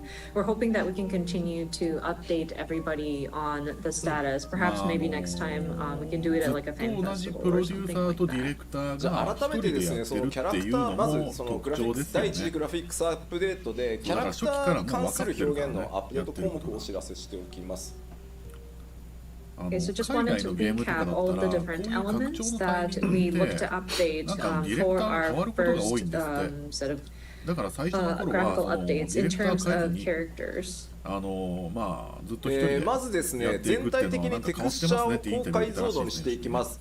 髪とか肌とか、それから今日ちょっとねご紹介できてないですけど、装備品のテクスチャーの解像度も上げていきます。So first one would be higher resolution textures, which includes hair, skin, and we weren't able to show any examples today, but we do want to improve the textures of the gear as well. モンハンライズをやった時にでさらにですね、これはシェーダーと呼ばれる、処理になってくるんですけど、質感の表現というのを向上させていきます。例えば肌、それから装備品の金属部分、あと布って、布用のシェーダーっていうのが実はあって、Q14 では入れてたんですけど、重すぎて外してるんですね。そろそろいけるだろうということで、布がもう少し滑らかに布っぽく見えるっていうシェーダーなどを今、研究トライしているところです。And then the next item, and this is relating to various shader processing, which is improved material qualities, of course, skin, metal, and fabric. It's interesting because in the 1.0 or like the old version of Final Fantasy 14, there was a shader or like a process that was applied to fabric so that it would look the textures would, the texture quality would look like fabric, but it was too heavy of a load on processing, so we had to remove it in the relaunch. But we're testing various ways to see if we can apply something like that to make fabric a bit more, well, smoother and more fabric-like. And we're still kind of researching and trying out various methods. そしてですね、キャラクターに対してのライティングとシャドウの強化というのもやっていきます。特にね、見栄えに直結しやすいセルフシャドウに関してはすごくずっと気になってたんで。And then again, lighting and shadow, better lighting and shadow effects, especially for the player's shadows. まあさっきもお話しましたけど、できるだけプレイヤーの皆さんの今のキャラクターに持ってるイメージっていうのが変わらないように、綺麗になったな俺のキャラって思ってもらえるようにしていきたいと思ってます。これロスガルとかもね、多分毛がふっさふさに見えるようになるんでしょうね。will be altered as little as possible. We want you guys to see the graphical updates and think, oh wow, my characters have become pretty. で注意点が2つあって、まず1つ装備品、信じられない数のアセットがあるので、あれを 7.0 までに全部コンバートするのは不可能です。まあ単純に足りないよね。So 2 points of caution. The gear, we mentioned about updating the material quality of gear, but you know, there's an incredible, unbelievable amount of gear available for all of our player characters, and considering we'd have to convert them all, we will not be able to get through converting all of the gear by the 7.0 timing. なので 7.0 で新しく実装されている装備っていうのは全て今回のグラフィックスアップデートを経た内容で作っていきます。なのでクオリティがより高いもので全部用意するつもりです。So any gear that is implemented from 7.0 will have gone through the process of the updated graphics. So of course those will be of the higher quality. ただし、できる限りプレイヤーの皆さんがミラプリとかをしておしゃれによく使っているものに関してはちょっと優先的にできる限り対応をして、またパッチ 7.x シリーズで徐々にその古い装備っていうのも新しい仕様に少しずつ対応していけるようにっていうふうに思ってますので、ちょっと数年がかりで全体が上がっていくことにはなるかと思いますが、よろしくお願いします。例えばおしゃれ装備とか、あとはジョブ専用のアーティファクトとかをじゃあ優先してくれるってことなんですかね。use often, so we want to look at those and try to get those done with a higher priority in terms of like which to get to. And throughout the 7.x series is when we will address the rest of the previous equipment or gear. So I'm afraid it will take at least a few years to address all of the different textures. あと NPC です。今回ね、プレイヤーのキャラクターみんなクオリティアップするじゃん。バーンって。NPC 全員も無理だと思っていて、7.0 までには。まあそうでしょうね。The other thing are the NPCs. I know we talked about updating the player characters and the graphics on those, but I'm afraid we're not going to be able to address all the NPCs by 7.0. 申し訳ないんだが、クオリティの高くなった NPC とまだなんと順番が回ってこない NPC っていうのが出てしまうと思うんですけど、ちょっとそれも許していただけると助かります。なるほどね。あれお前まだ9じゃねみたいな。Terribly sorry to say this, but you may start seeing NPCs that have gone through the graphical updates and those that have not gone through the updates. そういう意味ではグラフィックアップデートでまた修正する可能性はあります would ね。 be appreciated. まあこれでそのクソ重くなったわみたいな。いやもうじゃあグラフィックスアップデートやめましょう、無理です無理ですってなっちゃうんで、ちょっとちぐはぐっていうのが出ちゃうタイミングがあるとは思うんですけど、それをやっぱり承認していかないと、まあ、少なくとも私の PC は多分クソ重くなるでしょうね。ちょっと許していただけるとなのでちょっと配信カクカクしちゃうかもみたいな。少なくともまだね2年後はまだ買い替える予定ない I were to tell my team that okay, we need to do everything, then 許すは後 people are 回し just gonna throw in the towel and 許べ be like, no, this is impossible. So I'm イ afraid ベ there ント will に be 出てく times るキャ at ラは which まあ優先 not され all る the と思うよ。 NPCs イ will ルベ have ルド gone は through 許 their すある graphical 程度優先さ updates れるん and じゃ it ない might look a little disoriented or イルベル disjointed. ドはひどい。 But 生像はもっ if と I なん don't か allow for テ that カ to テカする happen, we won't be able to get to it. ローポリイルベルド So again, if you could forgive us for going through that, that would be appreciated. Like Airbird might not get his graphical update as quickly as maybe like the Sultana, but イルベルドは人テレ権ないらしいジアデレジはっていうお声が結構あるんですよ。ただですね、残念なんとテレジアデレジってプレイヤーのなんだろうキャラメイクで作られてるんで、僕らが手を下さずともあいつ勝手にクオリティ上がってしまう可能性が高い。確かにね。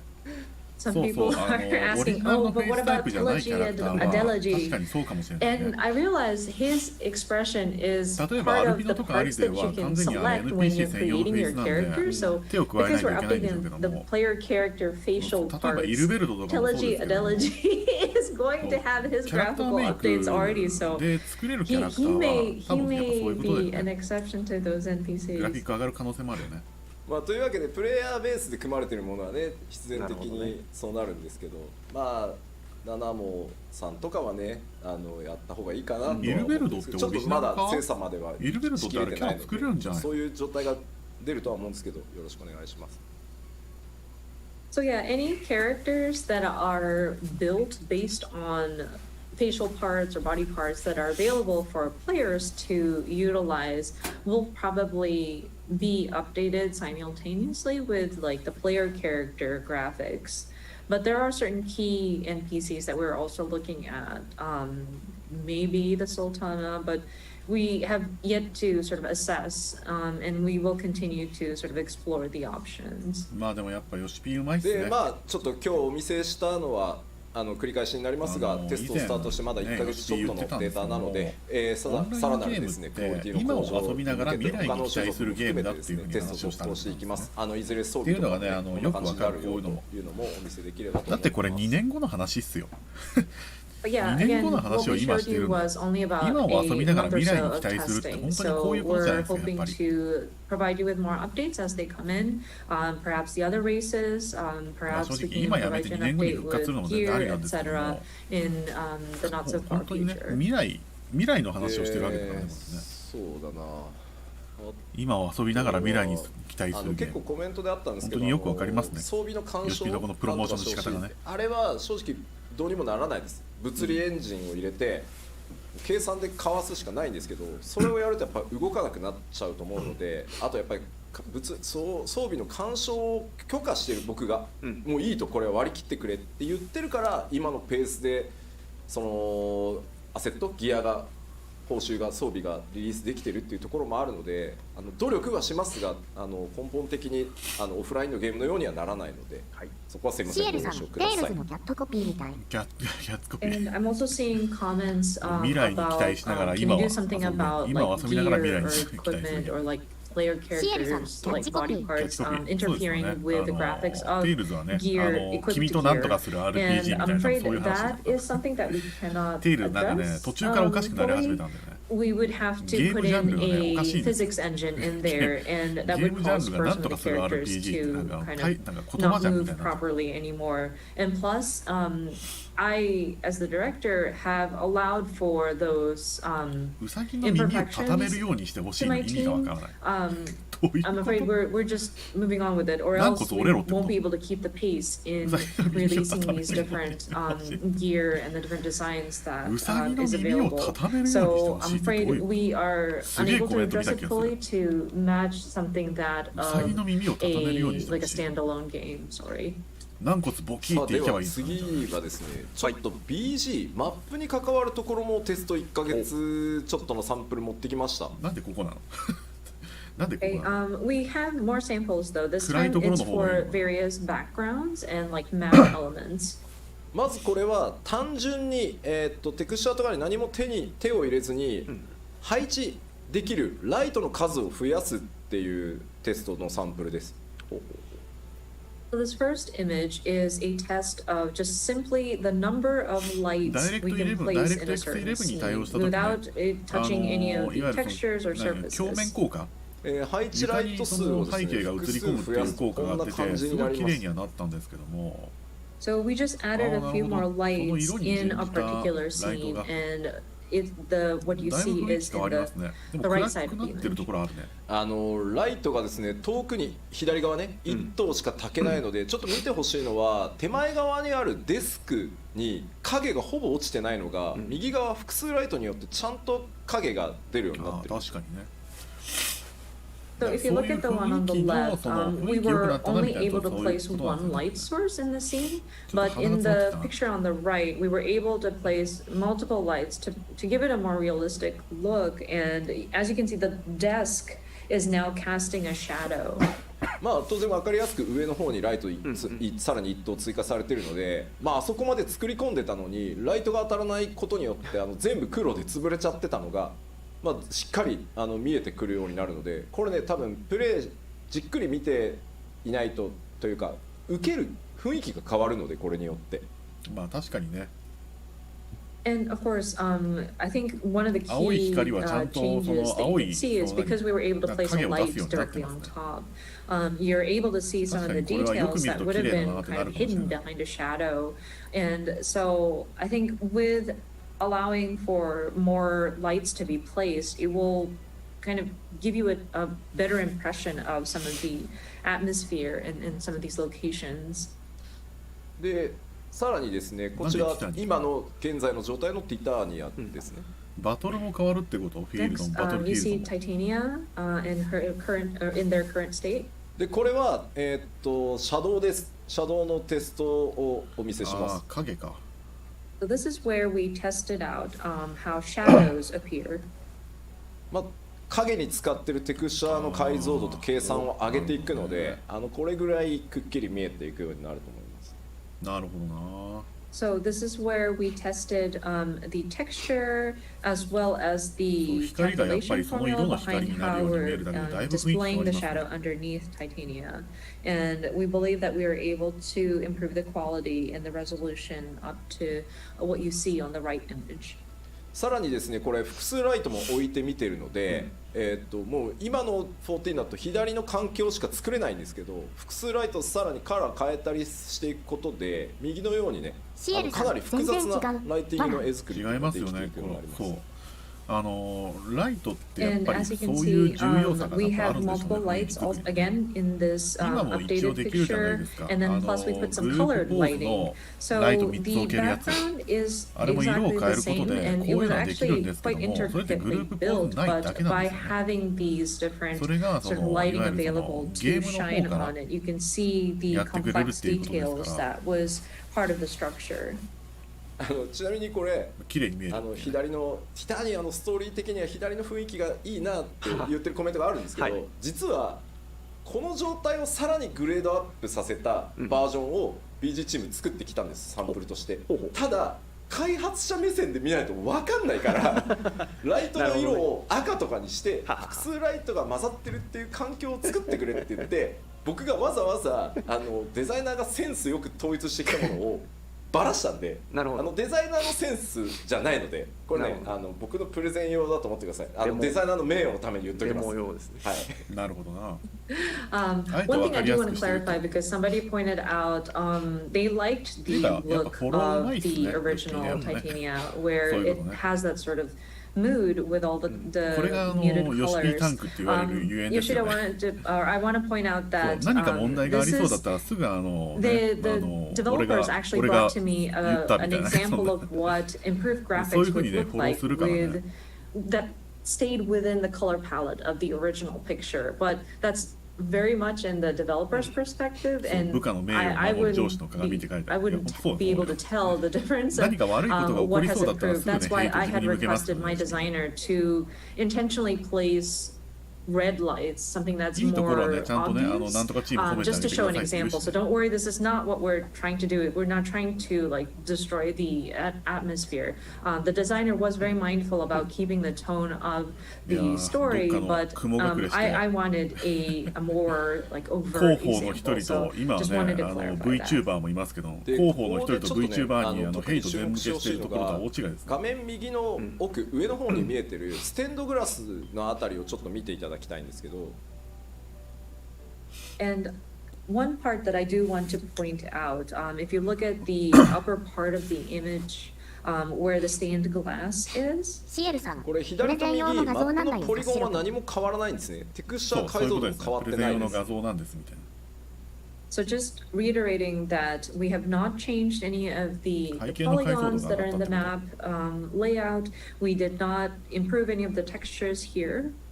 なのでライトを変える、複数置けるようになるだけで、実は BG アーティストたちがこだわって作っていた箇所っていうのがより明確にちゃんと見えるようになるんですよ。左は全部影で潰れてるんですけど、もともとちゃんと凹凸あるんですね。なるほどな。And so this is what I'm trying to show with this image is that by being able to place multiple lights in a scene, we are able to showcase the details that our background artists have put into the structure. So above these stained glass, you might see these sort of like 小指が見えないから、ごめんなさい、YouTube のコメントに関しては、YouTube のコメントで見てます。だからちょっと反応遅い。ごめんなさい。YouTube のコメント欄に反映されるまでごめんなさい、反応できないかもしれない。聞き取れた時は反応します。配置の関係でごめんなさい。そう、BG はバックグラウンドです。バックグラウンドアーティストたちはライトの追加をやっていこうって言ったらめっちゃ喜んでました。まあライトを追加されるだけでSo when we were talking about adding multiple lights, the background team definitely had a very strong reaction to that. よかった。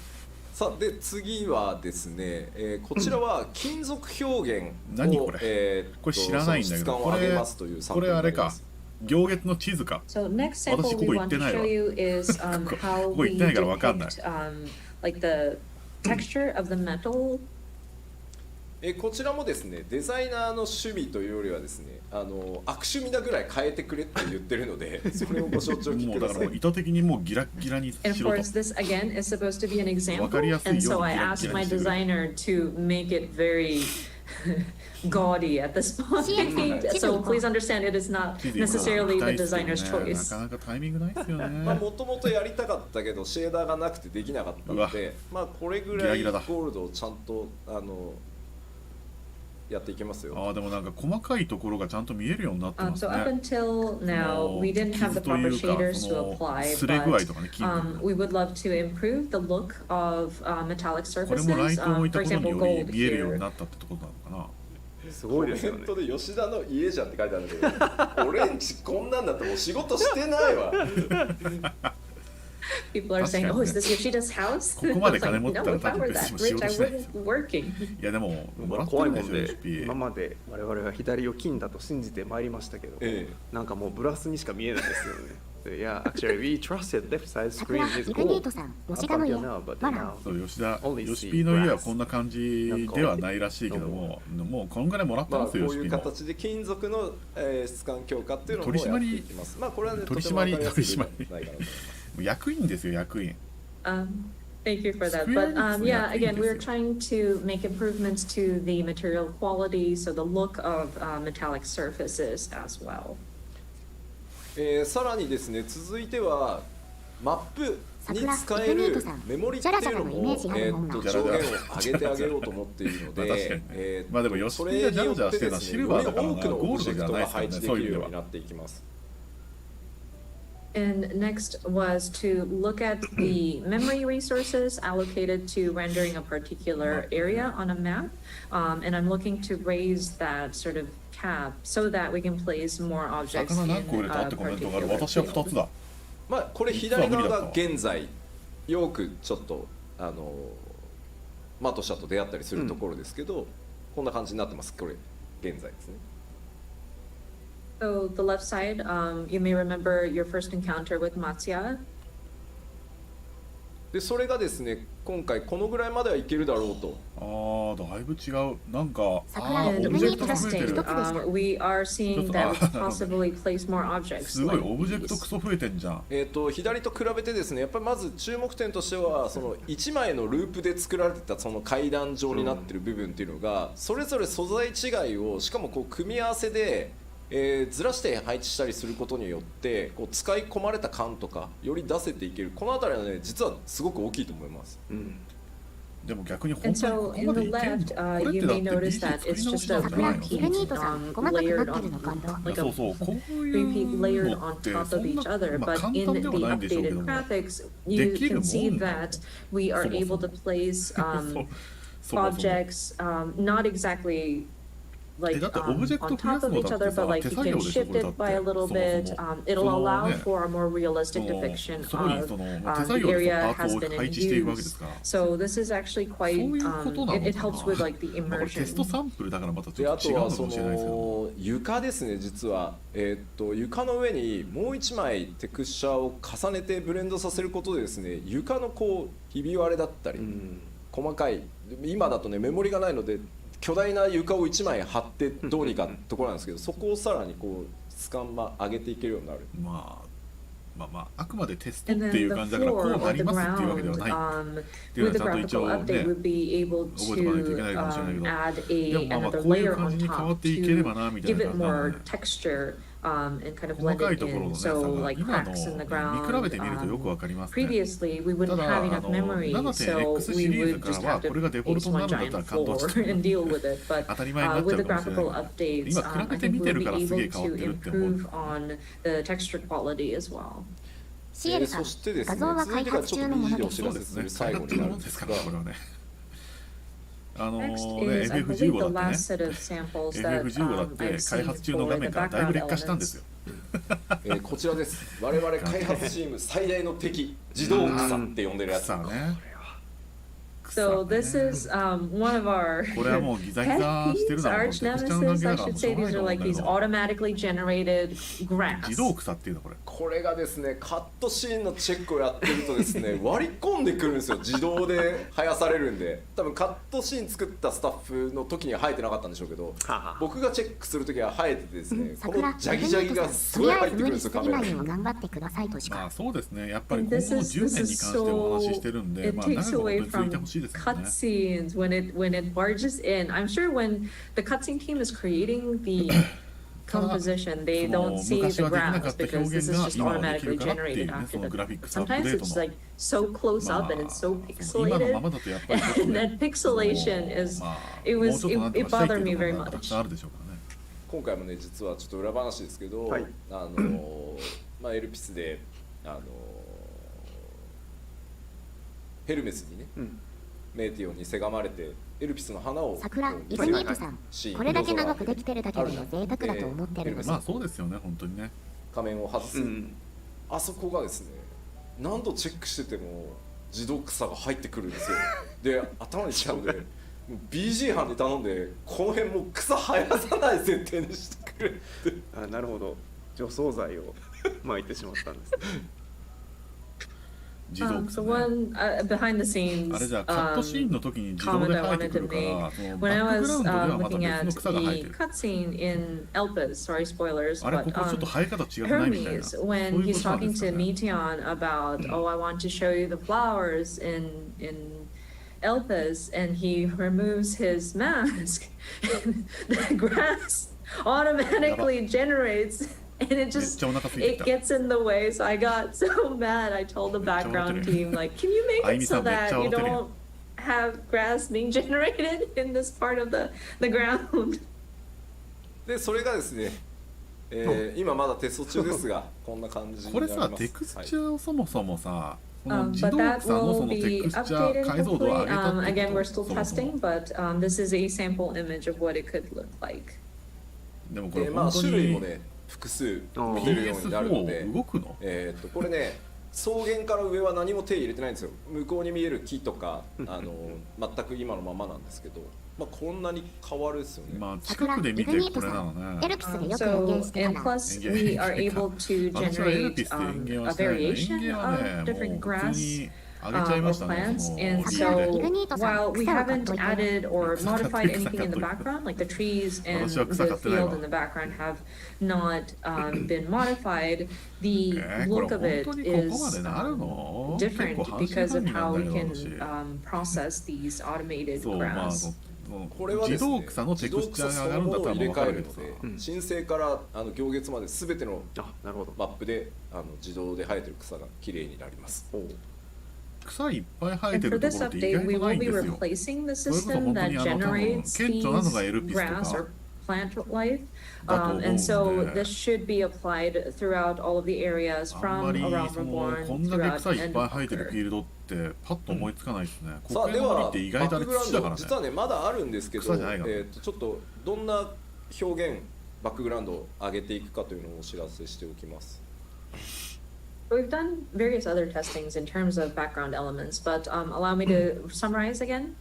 まず先ほど、サンプルでも見ていただきましたライト配置数の追加、質感凹凸表現ね雰囲気の強化っていうのがこれによって、行われます。なるほどな。桜、イグニートさん、 So 草原 again, なる味。 we are going to be doing additional lighting points, so improve visual quality, depth, and あ immersion. れテクスチャーだなかったらそしてですねちょっと見てみまし影のょう。高解像今度ログインした度から見てみよう。影のテクスチャーを高解像度にすることでですねちらつかなくなったりですね影がよりメリハリが効くようになります。なるほどね。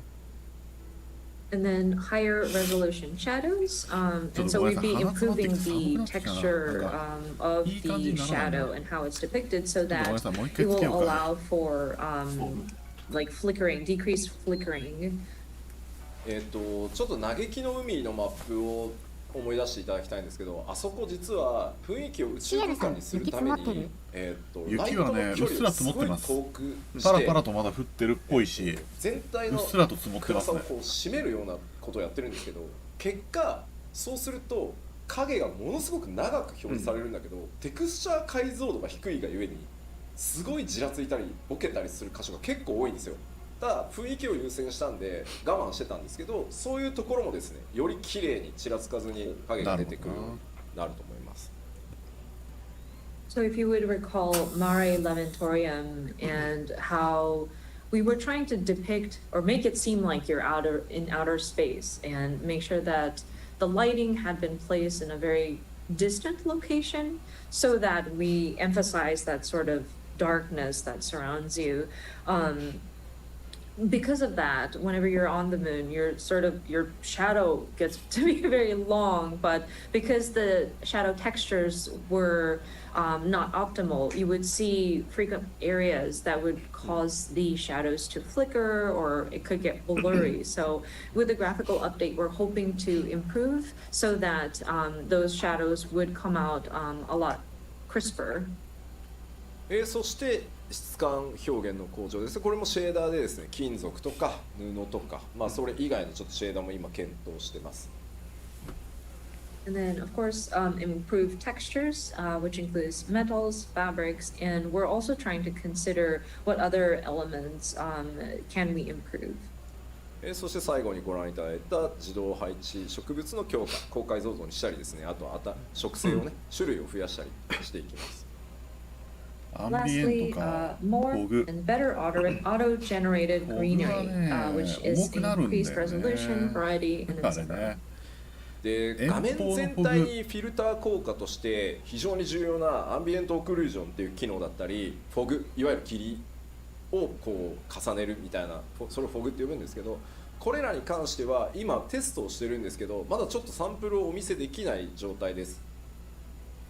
アンビエントオ And クルージョン we're ってい also うのは、 considering other その effects or 暗い filters と that ころを would さらに apply 暗くする to 影の the 強化みたいな overall 感じです。 screen, た including だ ambient これね、 occlusion and fog めちゃくちゃ effects. 重いんですよ。 Now, those これ are still being tested, but we couldn't produce results that we 恐ろしいぐらいの can その負荷が present かかるん at ですね、 this このアンビエントオクルー time. ジョンって。めちゃくちゃ雰囲気出るし、めちゃくちゃクオリティ上がるんですけど、今もねあるんですよ画面全体にパフォーマンスの影響を与えるものなので、慎重にテストをしてしっかりこれだったら大丈夫だろう、その皆さんが極端に PC を買い替えたりとかしなくても、あとオプションでねちょっと切ることで軽くできるとかっていうのをちゃんと用意した上で、ここまでやれますよっていうのをちゃんとお見せできる。まだちょっと1ヶ月じゃそこまではいけないので、ただこれらも強化はしていきますので、また続報をねお待ちいただければと思います。なるほど。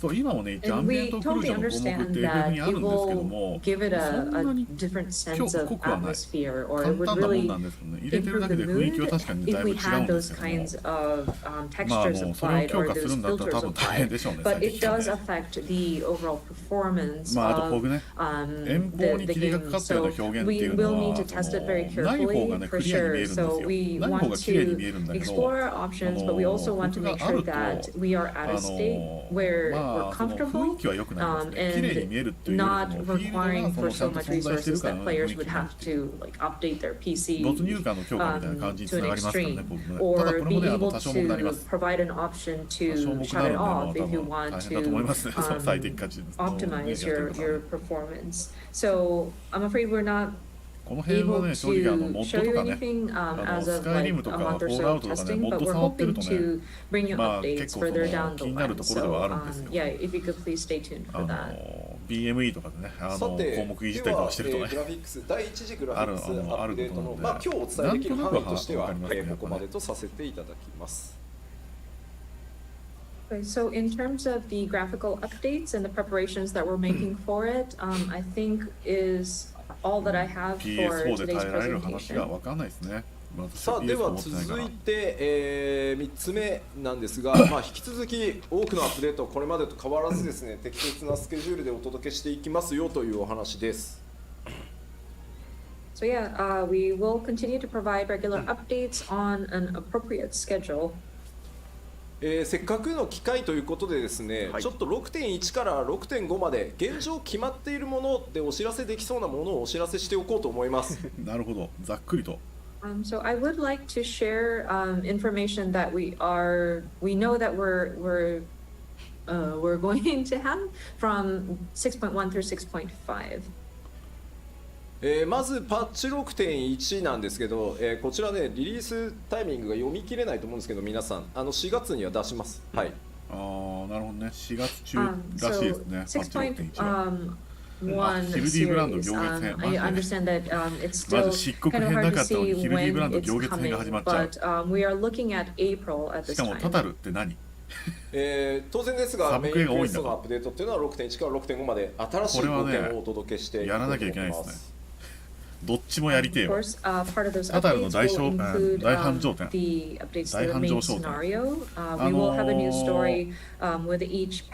光の戦士にアーティファクトを届けるために作った商店です。全世界から帰ってこいと言われていた事件や紳士ね、ついに帰還でございます。ヒルディブランドの行月編が始まります。なんかね、これ聞いた話なんですけども、ヒルデ Hill ィブランド第一世界にいるらしいっすよ。次元の狭間にそのグレー編で第一次元の狭間に飲み込まれて、やっぱね第一世界に行ってたっぽい。新しいサブクエストシリーズとしてですね、ただシナリオはないらしいですね。大繁盛商店というのが、連続として始まります。レベル80のノルブラントがあるじゃないですか、ダンジョンが。あそこでなんかね背景にいるらしいね、ヒルディブランドね。私は全然分かんなかったけど。ちなみにヒルディブランドランドが最後に目撃されたのはパッチ 5.3 で実装された漆黒血栓ノルブランドで、エリディブスによって召喚された中に確率でたまに出てくるんでね、あいつID の中に。あそこですね、最後に目撃されてるのは。そうなんだ。I believe the last last time Hildebrand was seen was in patch 5.3, the Hero's Gauntlet, and this is a random occurrence, so you may or may not have seen him, but when you are doing your Warrior Light battle, he is one of the people that is summoned. さあ、どんな冒険とかね、珍道中になるのか、ぜひ楽しみにお待ちください。行月編だからもう世界が平和になった後の話だからね。楽しみですね。Odd adventures that he gets into. まあどんどんいきます。パッチ 6.1 まだまだあってですね、アライアンスレイド、ミソロジー・オブ・エオルゼア、12時にまつわる物語ですね。アライアンスレイドもまだ来るよね。PvP もね、新しいやつ来ます。新しい報酬システムと新しい報酬が気になりますので、多分 PvP はやるんじゃないかなと思いますけど。で、蛮族クエストあるかそうだろうか。絶粒子戦争、新しい絶が来てしまった。そして新 PVP のクリスタルコンフリクトというのが、スタートして蛮族クエストアルカソーダラ続編があって、絶は本当お待たせしました、レイド大好き勢、本当お待たせしたんですが、最新絶リリースします。はぁみたいな。And so next is the new PvP, the Crystalline Conflict. We will have a new Beast Tribe quest, or like a new tribal quest, Arkasodara tribe quest in their dailies, and then a new ultimate content. Thank you so much for your patience. Our new ultimate duty will be implemented as of 6.1. ゲームはねアルテマになりますが、もうバランスチェックも終わっていて、結構むずいですよ。現アルテマ And of course, we will finally be reopening the Unreal battles. Ultima's Bane will be what's coming for the next battle. We are currently testing this out, but it's quite challenging. アルテマウェポンってもともと結構初期に時間のない中で作られていて、IL が結構みんな上がってるんで、いろいろギミック無視できたりとか、被弾してもそんなになんですけど、レベル90でバランス取り直してきっちりアイテムレベル確定させたらね、やっぱ面白いしやりごたえあるなこれって感じでした。当時ね、新アルテマまあちょっとやってたんですよ、私。やってたというかIt was done in a rush, and then by now I think people have raised their item level. So even if you take damage, it's not as bad. But with the Unreal battles, we have adjusted the boss fight so that it matches that of a level 90 player. So and we've kind of finalized the item level. So testing it out, I enjoyed it. It was a very interesting battle, and it's very challenging for sure. でも今ちょっとコメントであったんだけど、蛮族クエストっていう蛮族っていう呼び方やめたいなっていうコメントがあって、確かにそうだね。ちょっと考え直そう。メモっといてもらっていいかしら。はい。蛮族クエスト、まあ確かにね。There was a comment about the Beast Tribe quest, and it seems to not be very favorable to call it that. I know we're trying to shift it to say tribe quests, or like we're just calling it by the tribal name in the English, but we are going to try to figure out a better way to phrase it. そして絶なんですけど、まあめっちゃ調整続いてるんですけど、多分一番難しいと思うんで、やる方は覚悟をしておいてください。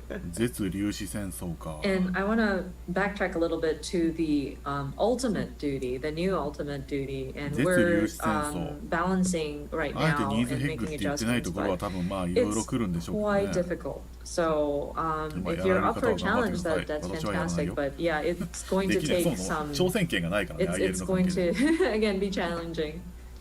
絶は 6.11 かな。6.11 って結構早ない？ Ultimate would be not 6.1 but 6.11, so it might, it's probably not at the same time as the major patch.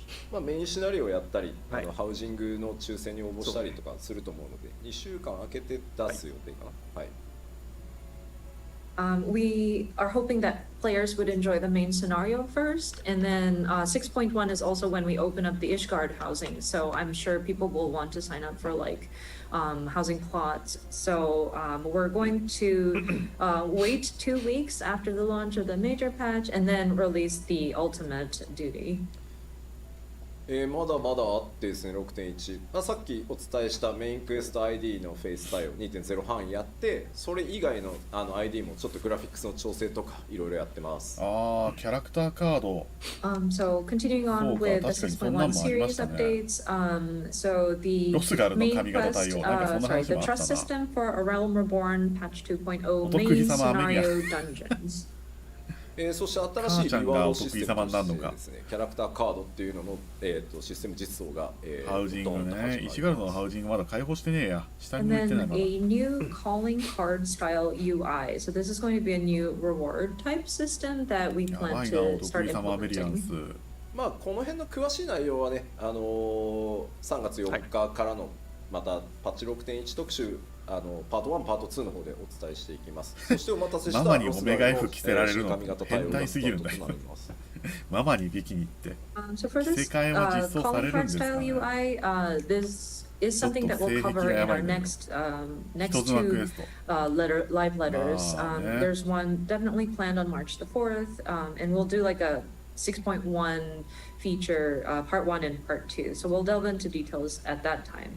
So next item would be new hairstyles for Frothgar. Thank you so much for your patience on this. まあそもそもデュランテル伯爵に対して着せ替えができる時点でちょっとおかしかったんだけど、ね。取引はなんとアルフィナ・アリゼのお母様であるアメリアンス編となります。The next two items is the opening of Imperium or Ishgard housing, and then custom deliveries. You get to meet with Alphino and Alizé's mom, Amelians. アリゼーズマム・アメリアンスっていう。新 PVP はいつですか、またちょっと PLL で詳しく言いますけど、6.15 を予定してます。6.15 か PVP は。We had a question about when is the new PvP going to go live.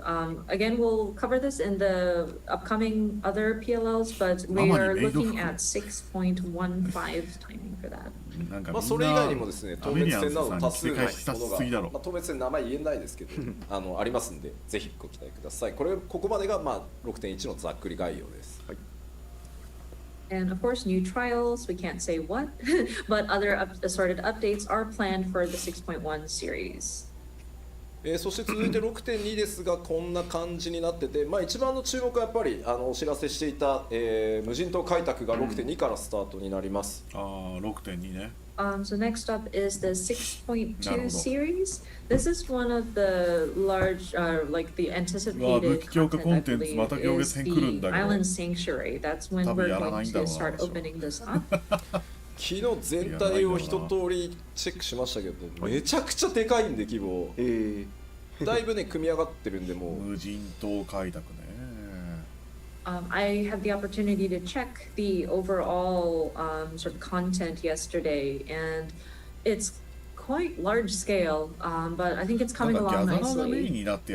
またちょっと今日は時間がないのであれですけど、詳しく説明する機会は取ろうと思いますが、基本的には外の世界と全く異なるそこだけで完結できる遊びになってますし、ゆっくり本当にゆるくやれるので楽しみに待っていただけると嬉しいです。So I'm afraid we don't have the time to cover it today, but we will take the time at another opportunity so that we can explain the details of this. But it is going to be a different sort of area that you can enjoy, and it's a very self-contained sort of content that you can enjoy. で2.x 残り新生オルゼアの 2.x シリーズのメインクエスト ID を全部対応し、想定編にも突入します。あとは武器強化コンテンツの新しいシリーズをスタートしますとかですね。So going back to the earlier bullet points, we will be applying the trust system for the 2.x main scenario dungeons, maybe partially into Heavensward.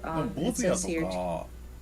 みたいなそうフィールドコンテンツ多すぎて入れてないんですけど、ミラプリの拡張もね 6.1 から第1弾始まるんで言っときます。そういうミラプリの拡張って we also want to mention we will be expanding on Glamour's グラドレッサーの数ミラ増やすのかプリの、ごめんなさい、ミラプリはグラマープリズムの方でしょうか。言えない感じですか。第一弾は、プレート増やすをやっていく、まず第一弾。やっぱりそうだよね。そう、ミラージュプレートの方ね。So glamour related updates. I'm sorry, I wasn't sure how to phrase it, so I squeezed it out of Yoshida-san. We will be addressing and expanding upon glamour plates as part of the まずは first って言ったからドレッサーも置いてくれるかな。 glamour related マジで updates. マイルーム in にドレッサーを置けるようにしてく 6.1ださい。本まあ、当にちょっと全部書ききれないけど、いつもの討伐透滅戦のノーマルと極があるとかいうのは、まあ、いつも通りやっていくので、まあ、その辺は書かれてなくてもあると思ってもらえると助かります。そう私は基本的にミラージュドレッサーをね、マイハウスもしくはマイルームに置けるようになってくれるだけでいいんですけど、なかなかね、そこには手を加えられてくれない。まあ、来ることを願いましょう。増やすトライもしてるから、ごっそりどっかのタイミングで増やします。And we're also looking at like how to expand upon like the number of sets 今 stored. 私が So we're hoping の to 配 find an 信スタート opportunity する to とき必 do ず that 宿屋からスタート update, する like じゃない a ですか。like not an overhaul, but あれ like an も基 update 本 on 的 that as に well. はそのミそしてラージですね、ュプレートが宿屋にしか存在しないからっていう理由もあ新しいこのります。 6.2 から新しいバトルだから家帰らないんだコンテンツ、タイプが全くこれまでと違うコンテンツを今開発中です。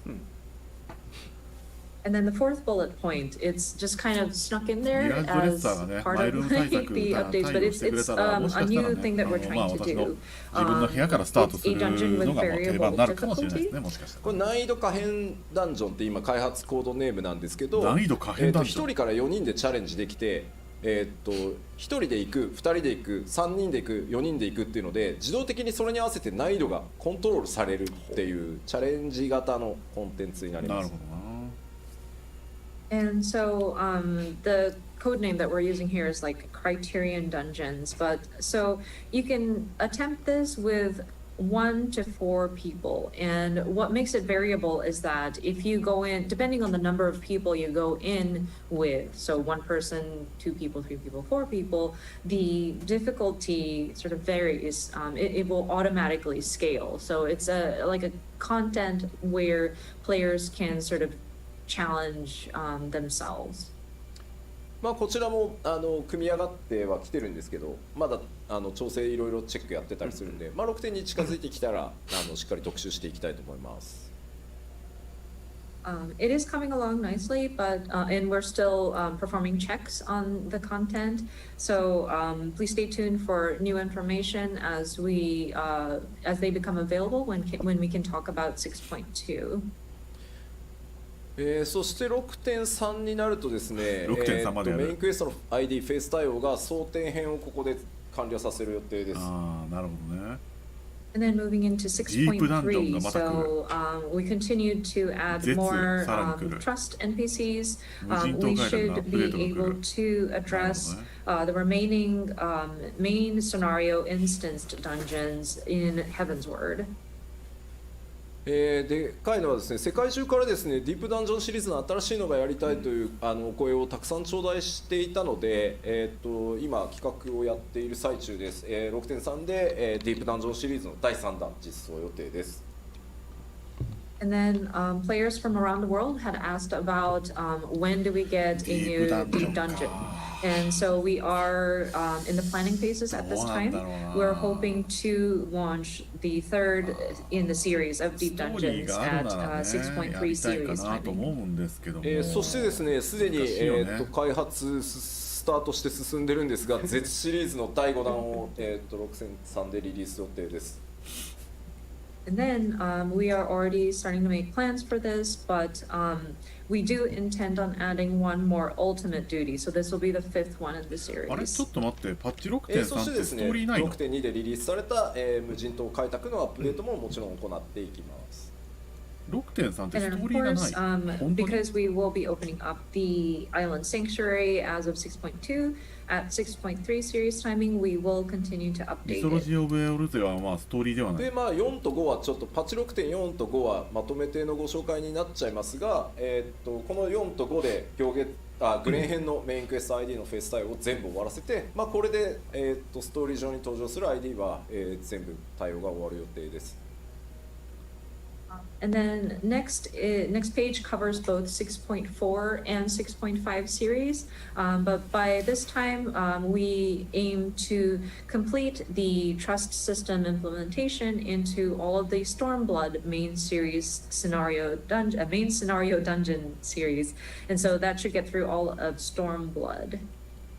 で難易度可変ダンジョンと呼んでる新しいバトルコンテンツシリーズの第2弾とか第3弾も入れていきますし、無人島開拓の開拓エリアを追加したりっていう予定ももう当然ね我々長期計画で進んでいるので予定されてます。And then, of course, our Criterion dungeons will see an update. We should have numbers 2 and 3 implemented. And then for Island Sanctuary, at this time we want to expand upon the area, so we'll have an additional area. 新しいストーリーはでですね、例えば青魔同士のレベルキャップをどのタイミングにする、大砲をどのタイミングにするのとか、そういう状況を見ながら調整しているものに関してはどうしてもまだ言えないので、それらもちゃんとどっかのタイミングでやっていきますんで、またそれぞれでですねパッチの特集をお待ちいただければありがたいなと。やらないとかいうわけじゃないんで、ここに書かれてないものはね、まだ詰め切れてないものはちょっと言えないのでさすがにこの辺りはもう全部確定しているのでお知らせしております。I'm sure some of you might be wondering about, okay, when is the next time the Blue Mage is going to have their level cap increased? And some of these items we need to monitor the situation. And so I'm afraid we aren't able to determine exactly when this is going to happen, but we do intend on doing it. We will share more information when we are going to do like a patch specific like updates live stream. Please note that even if it's not written in the document, it doesn't mean that we're not going to do it. So yeah, there might be information that we're still in the planning phases and we weren't able to solidify at this time. So we will continue to look at the various existing content and provide updates when we can. まあなんかパッチ情報を出すとみんな細かいところあれはどうこれはどうってやっぱりなっちゃうね。まあ皆さんが思ってることは基本的にやってるんで大丈夫ですよ。I see that people in the comments are talking about various granular areas of patch updates. And I think it's safe to say that things that we know people are expecting in a regular update will more than likely be included. So I want to make sure that yeah, don't be worried. まあアルカスソーダラの次のはどうなるの、種族ってどうなるのとかもう全部決まってます。ちゃんとマイパッチやっていくので、まああれかなこれかなって思いながら待っていただけると嬉しい。他何か新しい種族っていましたっけ？レポリットが。The tribal quest beyond Arcasodara is I'm sure a mystery, but we have a plan. We do have like which group to focus in on, and we do want to have content available per each of the patch. So it'd be great if you could wait or not wait, but like speculate, kind of imagine which tribe will we be focusing in on. あとゴールドソーサーも予定してるんですけど、4になるか5になるかまだ決まってないんでちょっと待ってください。ゴールドソーサーのアップデートが来る。We do intend on making gold saucer updates, but we still haven't determined if it's going to be 6.4 or 6.5, so that's why we're not mentioning it at this time. さあというわけでまあ変わらずですね、モリモリでやっていきますよというお知らせでした。But yeah, just wanted to go through all of these roadmaps just so that we know that we plan to continue providing very hefty updates. ただですね、一個皆さんにこれを踏まえてですね、ちょっとお知らせをさせてください。FF14 のね、プロデューサーレターライブっていう情報生放送に見てるところです。Allow me to make one まだね、時間が浅い時間なんで。メジャーパッチのサイクルについてです。And this is regarding the major patch cycle. これまでですね、申請スタートからですね、ずっとできるだけこの 3.5 ヶ月に1メジャーパッチ配信っていうのを、目標に掲げてやってきました。So of course, since the relaunch as A Realm Reborn, we've tried to keep this pace of one major patch update per every 3.5 months. これをですね、本当申し訳ないんですが、2週間プラスしてですね、4ヶ月にさせてください。これはまあ想定内ですよ。And I'm terribly sorry to ask you of this, but we need to extend it by 2 weeks, and so we want to change it so that it's one major patch every 4 months.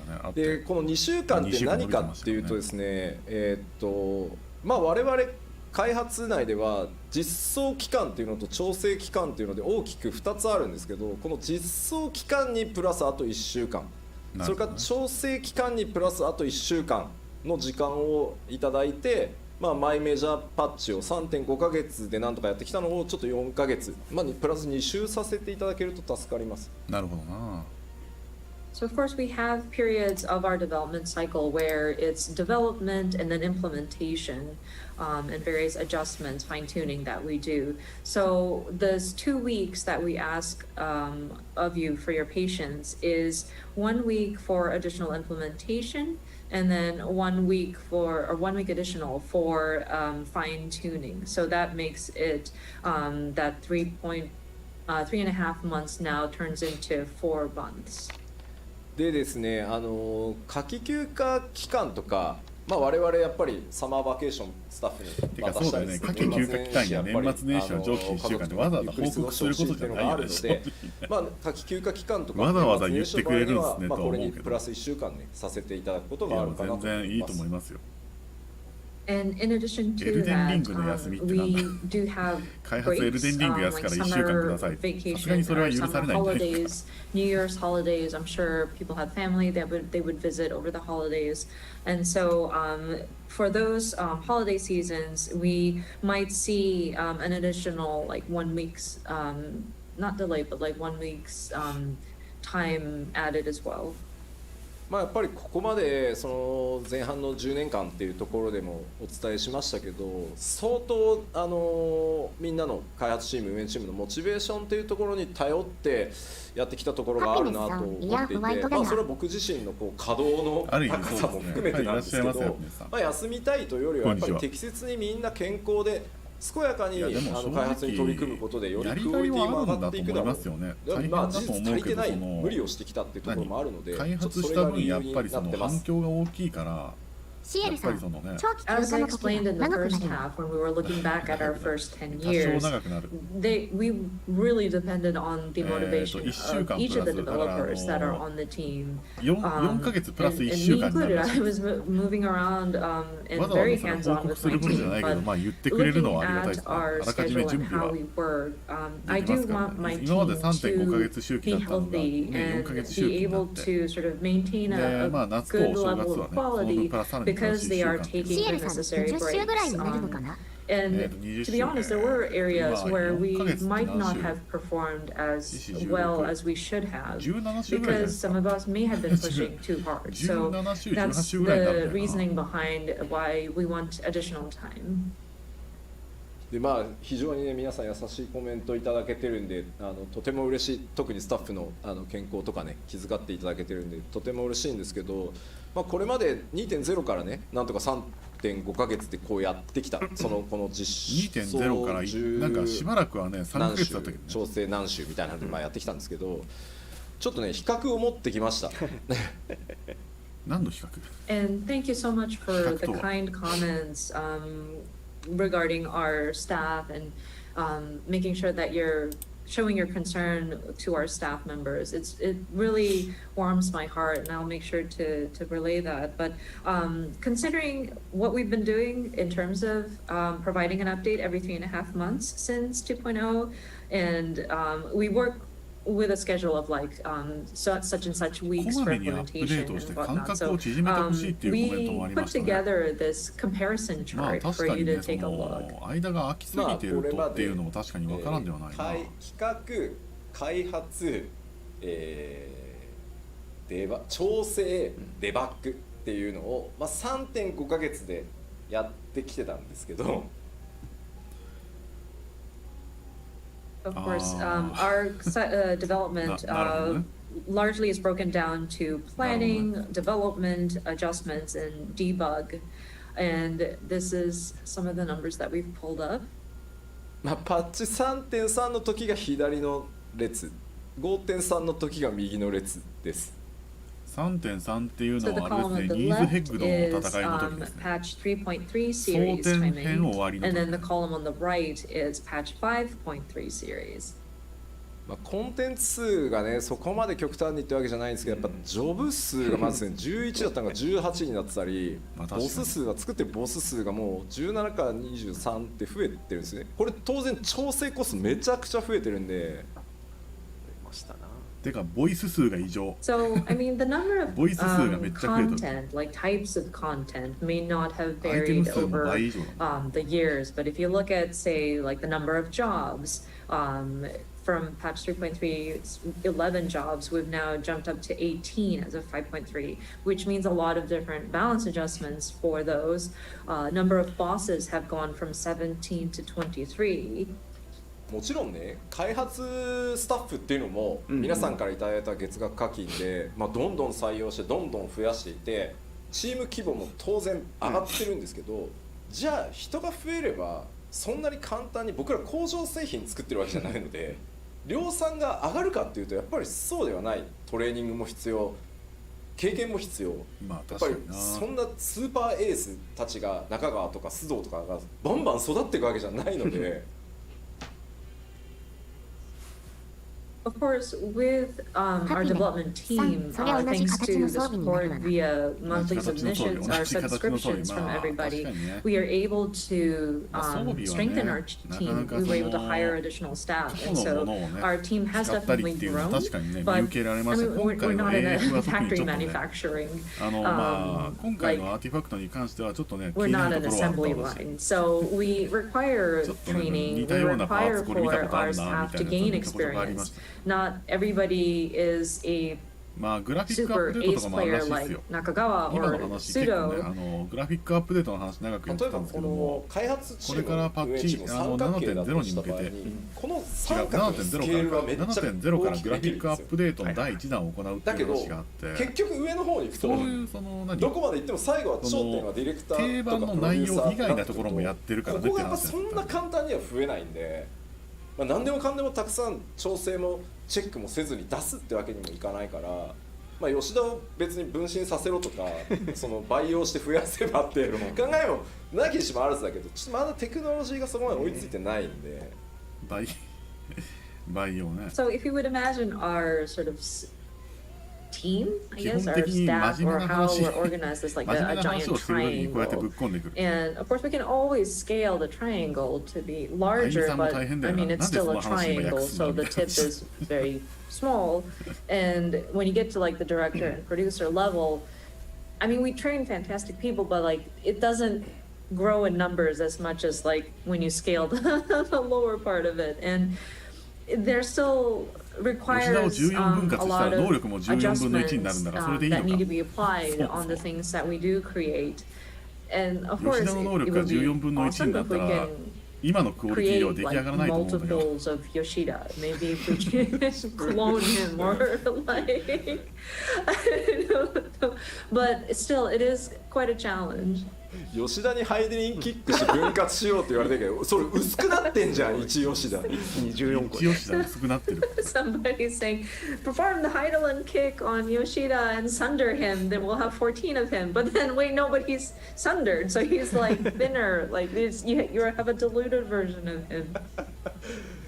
いやいや、でもね、例えばそのカットシーンの数字なんてね、2時間25分トータルだった自動送りしていくと、パチコーツだと4時間30分になってるんですけど、当然ですけどそのいただいた利益で人も増やし、いろんな会社さんにお願いして腕のいい人たちにたくさんカットシーンやっぱ作ってもらってるんですけど、どうしてもねディレクションする側っていうのの人数は限られてくるので、それでももう倍増近い感じですし。And if we look at the cutscenes, we went from 2 hours 25 minutes to 4 hours and 30 minutes. And this is like if you let the dialogue autoplay. But I mean, we have brought on many talented people onto our team. ハピネスさん、ニコチンは薄くならないぞ。 We still require somebody to look at the ニコチンは確かに薄くなら product ない that かも they しれない。まあ create. 私はタバコ吸わ And ないん there でわ needs かん to ない be で a すけども、 director that ニ makes sure コ that チ we're ンのレベルが aligned. 低いタバコを吸いましょう。もうなんか面白い、もうなんか能力の薄い吉田のただのやからやんけって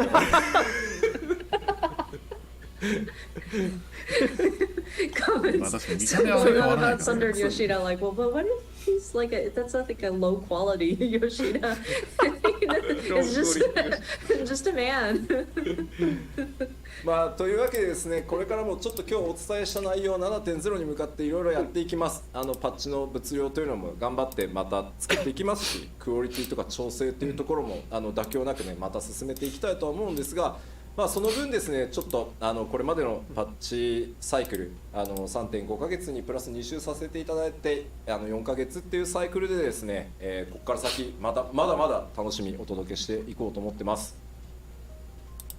But yeah, we are making various 頑張ってください。長く plans 続くゲームをね、 leading よろ up しく to お願いします。 7.0, and we still want to continue bringing you the different patch updates. And so, with the different elements that we implement, as well as the balancing that we do, the グラフィックアップデート fine-tuning, 結構ね、 we さっ don't きの want 見 to る限り compromise 私は any ね、 of 楽 that. しみで That's す。 why 普通に。 we do want to continue その producing やっぱ比べな the いとね、わかん patches ないと to 思う the んですけど quality も、 that や we っぱりそ hold の雰囲気 ourselves でね、 up あ、ここなんか to. すげえ良くなっ So てん we じゃ do んみ want た to いなと ask こ for ろがね、見 that ていける additional なら、 2 weeks so that we まあいい will のかな have と思いますね。 the 4-month patch 本当にそん cycle. な But 簡 we 単にオ will ブジェクト continue 数が増える to かどうか私は bring 半信半疑 you なんだけど、 regular updates. あとさっき言ったようにまあ、自動本当にあと生成とか10年やっていけばそんなとてつもなく簡単にテクスチャー長いいいやつ旅にが出るのかなると思ってます。半信半疑であるんですけど、皆さんとねまあ良くなれば一緒に今度は20年歩んでいこうってことになるかと思います。And we strive for another 10 years. This is our goal. And I'm hoping that we will get to a point where we will be celebrating, or like we will be looking back at our journey in our 20th like anniversary. まだまだやりたいことね、チャレンジしてみたいことあります。驚いてもらえることやっていこうと思いますので、ぜひこの先もですね、一緒にまたお手に作っていただけると嬉しいです。はい。We do want to do more, take on more and more challenges, bring you more surprises. So I want to continue building this together with you all. So yeah, it would be great if you could continue to keep with us. 還暦を祝うってはい、では前コメント半。はい、ありがとうございました。とりあえず Thank you very 第 much. 一弾 So 終わりですか this ね。 is all 前半 about the first half of today's letter live. 今日の前半、プロデュースされたライブの前半戦はここまでとなっています。1個忘れた。どうぞあ DC トラベルはいつが結構多くて、今のところ予定 6.18 かなで予定してますので。 6.18 Sorry, one more thing. We did see a lot of comments about, so when is data center travel going to be implemented? We are currently looking at 6.18 timing for that. 4月終わりぐらいみたいですね。はい、ありがとうございます。Thank you very much. ではこの後休憩に入るんですが、ですね、今日は後半戦は、通訳は別の方にお願いすることになっておりますので、あゆみさんがここまでとなります。あ、じゃああれかな。シエルさん、ありがとうございます。Because we have そうですね、あ another りがとうござい person ます。 for translation for the Q&A. 通訳は別の方って多分コーチじゃない。 So あゆみさん、皆さんに一言ご挨拶お願いします。シエルさん、GW 明けぐらいかな。長い間お付き合いいただきありがとうございました。Thank you guys so much for your patience as we navigate through all of this. もう前半ぐらいですかね。 I will see you guys some other at 確かにそ another れぐらいになる opportunity. のかな。ありがとうございます。Thank you very much, あゆみさん。まあ、僕がね安心してこうゲームシステムの話っていうのを全世界の皆さんにこういつもの調子でお届けできるのは、本当にあゆみさんの高い翻訳スキル、特にね僕の性格を把握した上でのやっぱり、トランスレーションがねもう長くなりますのでね、僕らもコンビを組ませてもらって、そうですね、なんで本当に助かってます。いつもありがとうございます。ありがとうございます。ここどうやって訳しましょう。僕が言えばいい。シエルさん、中毒がすごいみたいじゃない。あゆみさん really knows Yoshida-san's characteristics very well, so it's we are very relying on あゆみさん's translation for when he explains the game systems or mechanics. So thank you very much, あゆみさん again. Thank you. はい。では今から休憩に入るんですが、1時40分再開。So, we want to restart 海外向けの Q&A ってなんかね、別の方がその会場でやるときは別の方が司会をやって、でですね、今日の休憩の音もご紹介したいと思います。So, during the break, we have two videos today for you to enjoy. 20分あるから1本ならいいやと思ったら2本あんのかよ。Yeah, we have a 3-second digest preview of all the songs from the upcoming Endwalker soundtrack. And a time-lapse video of mosaic art we created live using screenshots that we were submitted by our players during 前半戦終了ということで、1本目は私ちょっとなんか食べてきます。つい最近公開しましたエンドウォーカーのスタートちょっと遅れるかもしれないけど、3秒ダイジェストの全曲紹介のトレーラーがありますので、そちらをご覧いただき、その後ですね、これも先日ご紹介しましたが、別の生放送企画でモザイクアートを皆さんからお送りいただいたスクリーンショットでモザイクアートを作るという企画がありまして、それのタイムラプスビデオがありますので、そちら2本続けてご覧いただいて、また1時40分から再開したいと思います。なるほど。それでは20分後休憩です。ビデオをご覧ください。どうぞ。はい、ありがとうございます。ではちょっと私もちょっとね、なんか食べてくるんで、まあ40分ぐらいにまたね戻ってきますんで、よろしくお願いします。一応ちょっと書いておきますね。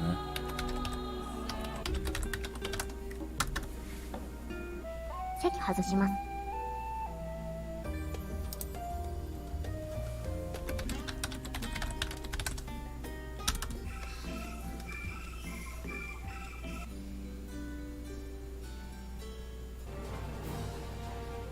午後3、席外します。はい、では失礼します。マイク切ります。シエルさん、うどん食べてきてください。うどんないな今うどんないな。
少々復帰遅れます。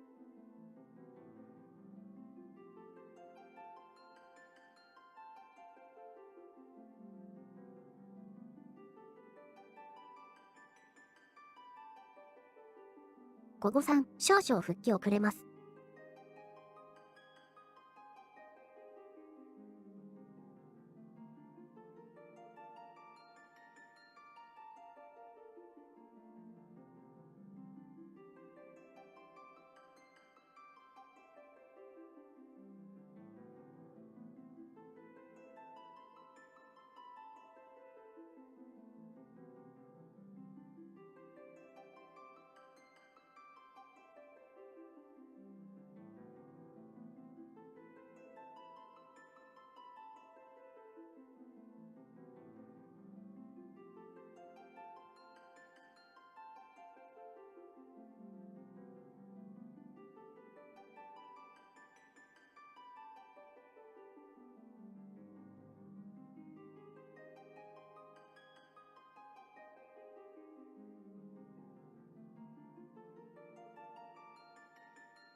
はい、戻ってまいりました。はい、ただいまです。第68回ファイナルファンタジー14プロデュースされたライブをお送りしております。So, welcome back to the Final Fantasy 14 letter from the producer live number 68。で、後半戦は、ここからのお時間は、Q&A セッションということで、行月のフィナーレをプレイした経験から皆さんに質問をお送りくださいということで、事前にフォーラムでお送りいただいた質問をもとに吉田さんに答えていってもらおうということになっております。So for latter part of the today's letter live, we gathered lots of questions of all of you from the global players on official forums based on your gameplay through the Endwalker. So we have Yoshida-san to answer your question. ということで吉田さんよろしくお願いします。はい、よろしくお願いします。で後半戦ですが通訳にはローカライズチームのケイトさんにお越しいただきました。So for latter part, 吉田さん 's voice will be covered、by ケイトさん from our localization team。皆さんご挨拶お願いします。はい、ローカライズのケイトです。よろしくお願いいたします。Hi, I'm Kate from the English localization team. まあ緊張してると思うんでね。はいで、まあちょっと注意点を3つね、言っときます。まずですね、今回、行月のフィナーレをプレイしてということでですね、設定に関わる質問とかすごい多いです。なので、ネタバレ炸裂しまくりなので、クリアしてねえぜっていう人はですね、ちょっと、後日クリアしてからご覧いただきたいです。Okay. So first of all, Kate's probably pretty nervous. Yes, I am. So we'll distract from that by talking about something to watch out for. If you're about to watch this session, please know that we have a lot of questions about the plot and lore of Endwalker. So if you have not finished Endwalker, you're going to get spoiled. So maybe come back to this later when you're done. でもう一個はですね、設定間違いがないようにですね、今回いただいた質問はですね、私、ちゃんと石川夏子と、小田万里とですね、話し合っておりますので、ちょっとたびたびちゃんとメモを読む可能性がありますので、下を見る可能性があります。And also, I'd like you to know that in order to not make any mistakes, when talking about this complicated lore, I did talk to Botany Oda and Natsuko Ishikawa before coming here, and I made a lot of notes. So if you see me obviously reading off a paper, I'm checking to make sure I don't mess up. でですね、3つ目なんですけど、ケイトさんをね、意外とご存じない方が多くて、ちょっと、まあ、今回ね、まず、まあ、ここちょっとあなたが翻訳してほしいんですけど、まずね、ローカライズチームものすごい稼働してですね、めちゃくちゃギリギリのギリギリまでハイクオリティにね努めようとしてくれたので、まずまあ、どうしても日本語チームがこう言われやすいんですけど、本当にローカライズチーム主力を振り絞ってクオリティ叩き出してくれたので、まずそれのお礼を言いたいです。ありがとうございます。本当にはい、じゃあ、I take a translation for this part, and then for the localization team, they did their super hard work until very last minutes. I mean, until the launch of the Endwalker. So, I mean, we tend to receive lots of the appraisal voices to the Japanese team, but Yoshida-san would like to take this time to thank you to all the localization team members. Thank you very much. でですね、特にねケイトさんの場合、北米の皆さんがねよくねこうレディットとかで講師ってなってるんだけど、漆黒のヴィランズも、行月のフィナーレもケイトさんがメイントランスレーターなんで、英語は。So also, Yusa-san would like to address one thing that I mean, since Shadowbringers, especially on Reddit, people are excited about, hey, Koji, yeah, he's great, Koji. But the truth is, since Shadowbringers, that Kaito-san is the person who is taking the lead of the English translation. いやもちろんね、コージだって作詞協力だったりとか、ケイさんが悩んだ時にコージが相談に乗ってたりとかっていうのはしてるから、別にチーム離れてるわけじゃないんだけど、今メインほら第3開発事業本部もう一個 FF 作ってんじゃん。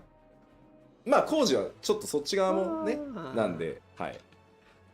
So, I mean, Koji is still in the team, and then he's actually doing the supervising, and then Keito-san take lead, and then Koji is still doing the writing of lyrics of some songs, and then sometimes Keito-san is asking Koji for his advice. But I mean, as a whole of the business, development, BU3, creative unit 3.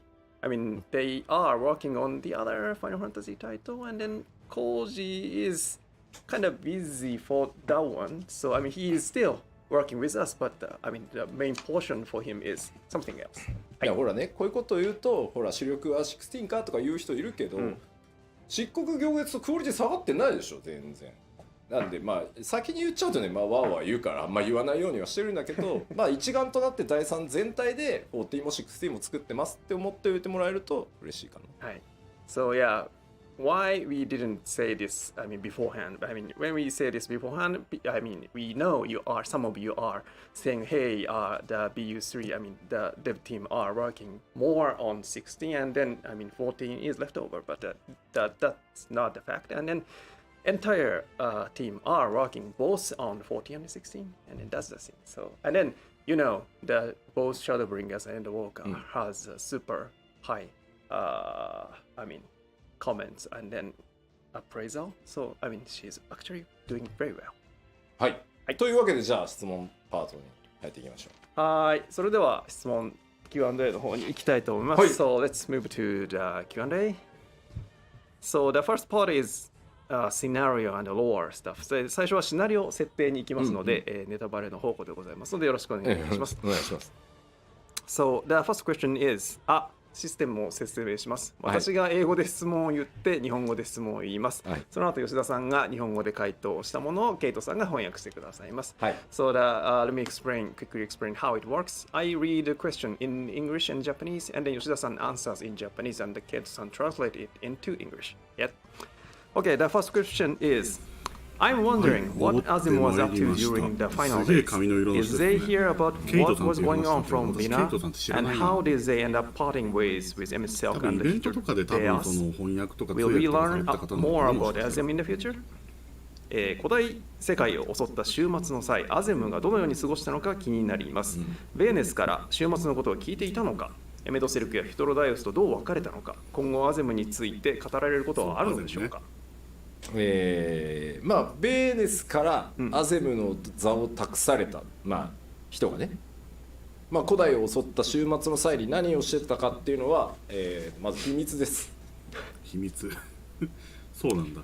So what the Azim who took over the seat from Vinod did during the final days is a secret. 今後じゃあ出てくるのかな。で、いずれ語るかもしれないし語らないかもしれないです。ここは決めてないです。ただ何をしてたかはある程度は決めてます。はい。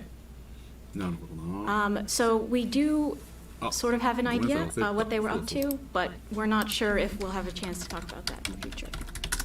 で、ただ皆さんさ非課線だしまあもしかしたらねアゼムの分割された魂なのかなみたいな予想も立ってると思うんですけど、まあその皆さんだったら仮にまあ告げられたとしたらどう行動するかっていうのを想像してみれば大体まあ近いんじゃないかなみたいな気はしますけどね。はい。まあそうですね。 However, I also think because you are all the warriors of light yourselves, probably what you imagine when you think, okay, if I was Azem, what would I have done if Anah had told me this? That's probably pretty close to the truth. 世界の終わり際に魚釣り、マージャンかなとかさ、そのお使いに走り回ってただろうなとか、いろんなコメントがまあ人によるんだろう多分ね。やっぱりアゼムってまあその元の魂の持ち主だったね。まあその中にあえて明言しないもしかしたらあるのかもね。For instance, we have people saying, I don't know, play around with housing, like do some mahjong. If you think so, then yeah, that's probably what happened. はい、ありがとうございます。以上です。では次いきます。Moving to the next questions. Why did Xenos dream of Armor's final days? Also, how did he come to be a Reaper and learn to manipulate his avatar in time before 6.0? ゼノスが以前に週末のアーモロードの夢を見ていたのはなぜでしょうか。また彼が 6.0 までの間にリーパーになりアバターを刺激できるようになっていた経緯も知りたいです。なるほど。まずちょっと思い出していただきたいんですけど、ゼノスの父親はバリスでしょ、でバリスの祖父にあたるのはソル帝ですね。ソルですね。So the first thing you need to remember is that Xenos' father is Varys and his grandfather is Solus. でソルはまあそもそもエメトセルクなので、ゼノスはエメトセルクの血縁者、まあひ孫にあたるのかな。So if you think about it, you know, Solus is Emet-Selch, which makes Xenos a direct descendant of Emet-Selch, like his grandson or so. でこういうなんていうんだろう DNA の特殊性って、まあ、必ずまっすぐ受け継がれるわけじゃなくてこう突然こうなんだろう思い出したかのように発言したりすると思うので、まあ、その辺をイメージするとちょっとなんとなく見えてくるんじゃないかなとは思います。If you think about, you know, how sometimes when things are passed down through DNA, they don't appear in every generation, but eventually it suddenly remembers. If you think about it like that, maybe you can sort of understand what happened here. 漆黒秘話でエメトセルク編で語られてました漆黒秘話の中にも、サイド本当サイドオブサイドのストーリーですけど、まあヒントがあるので、ちょっとクリアした今ね、改めて漆黒秘話とかを見直してみるのもいいかもしれないですね。Obviously, this is a side story, but if you look at our Tales from the Shadows, you may find another hint in there. So perhaps right now is a good time to go reread those stories. でリーパーになってアバターっていうのはね、まさかこの質問が来るとは思ってなかったとても良い質問なんですけど、なんか話せないです。As for how Xenos became a Reaper and got to use his avatar, I didn't actually imagine anyone would ask this right now. It's a very good question. Unfortunately, I am bound to silence on this あれはじゃあもう我流で得した技なのかな。考えてなかったわけじゃないですけど、話せないです。話せないものは話せない。It's not that I've not thought about this, but I absolutely can't tell you right now. ありがとうございます。Thank you very much. Okay, so the next one. I'd be interested to know how the unthundered Ascians, so Rahablair, Elidibus, and Emet-Selch, avoided being kicked into 14 pieces by Hydaelyn. ソウルクリスタルオリジナルと呼ばれるアシエン、ラハブレア、エリディブス、エメトセルクだけがハイデリンキックを逃れ14分割されなかった理由が知りたいです。なんかたまたま運が良かったって言われたけど、ね、テキストをちょっと思い出していただきたいんですけど、まあ、物語行月の最終盤でエメトセルクが、まあ、この時代まで私を残したのはっていうセリフをまず言ってるんですね。So if you think back to the text towards the end, Emet-Selch did imply that Venal let him live on purpose. 意図的にそんな個人を個別して、なのでそのハイデリンがかつて放ったその光の一撃っていうものには、まあ、エメトセルクならギリギリかわせるだろうなっていう、まあ、加減が入ってます。So in fact, she did intentionally leave a tiny flaw in her sundering attack, a crack that Emet-Selch, you know, being Emet-Selch, could find a way to wiggle through. これね、なんて言ったらいいんだろうな、加減って力を加減してるのとはちょっと違って、意図的にこれを使えばっていう、まあ、ニュアンスだと思ってもらえればいいです。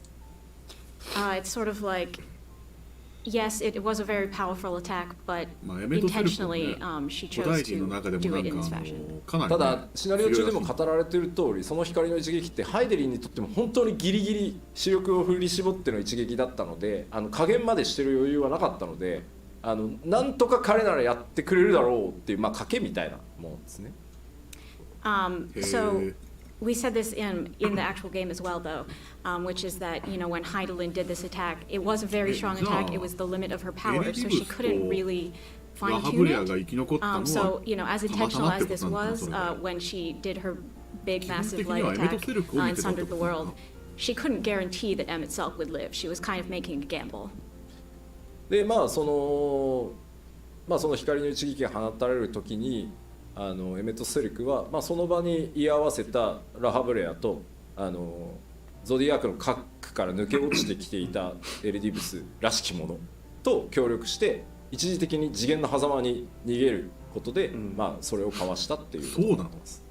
But in fact, what happened was at the time that Heidelin performed the sundering, Emmet Selk was with La Habrea and Elidibus-ish. It was the Elidibus that had come out from Zodiac, so a little bit different from the original version. But nevertheless, he had those two, and he joined forces with them, and then that's how they escaped into the rift without being sundered. まあエレディブスはね、ゾディアックの核から抜け落ちてきたときに記憶もいくつも失ってるし、まあこの辺りちょっと漆黒秘話でもフォローされてますけど、まあ5.3 のラストでね、エレディブスも失ってるものが多いっていうこともあって、まあただ居合わせたオリジナル3人がまあ協力してたっていう感じです。はい。Yeah, I mean, you may recall, if you've read Tales from the Shadows, that Elidibus, when he came out of Zodiac, he had sort of lost some of his memories, some parts of himself, and that's sort of the point in 5.3 by the time that we sort of know that he's lost a lot as well, just like Selk. But yeah, that's how the Unsundered got out, was by working together. その3人だけ世界に放たれた頭割り攻撃から頭割りに入らなかったって言われてるシェアダメージ。How is it just the three of them that managed to do this from this thing that busted the entire world into 14 pieces? Well, you know, good question. ありがとうございます。では次です。Okay, next question. Are there sundered Asians other than Fandaniel or Black Master Asians of lower rank still around? I'd also like to know which Asians those two red masks that Gaius carries around belong to. なるほど。ファダニエル以外の転生組アシエンや黒い仮面のカイアシエンたちはまだ残っているのでしょうか。できればガイウスに狩られた赤仮面のアシエン2人が誰なのかも教えてほしいです。ガイウスに狩られた人って何なの？しっかり見てくださってますね。転生組のアシエンはまだ確かにまだ何人か残ってるかもしれないですね。そうだよね。That is a really good question, and wow, you guys are paying close attention to this game. But yes, I do think that there are probably still some of the sundered blast mask wearing Asians around.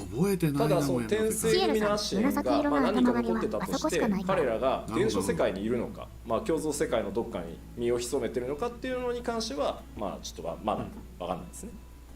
But those sundered Asians, however many of them there are, we can't really say whether they'd be in the source or in one of the reflections.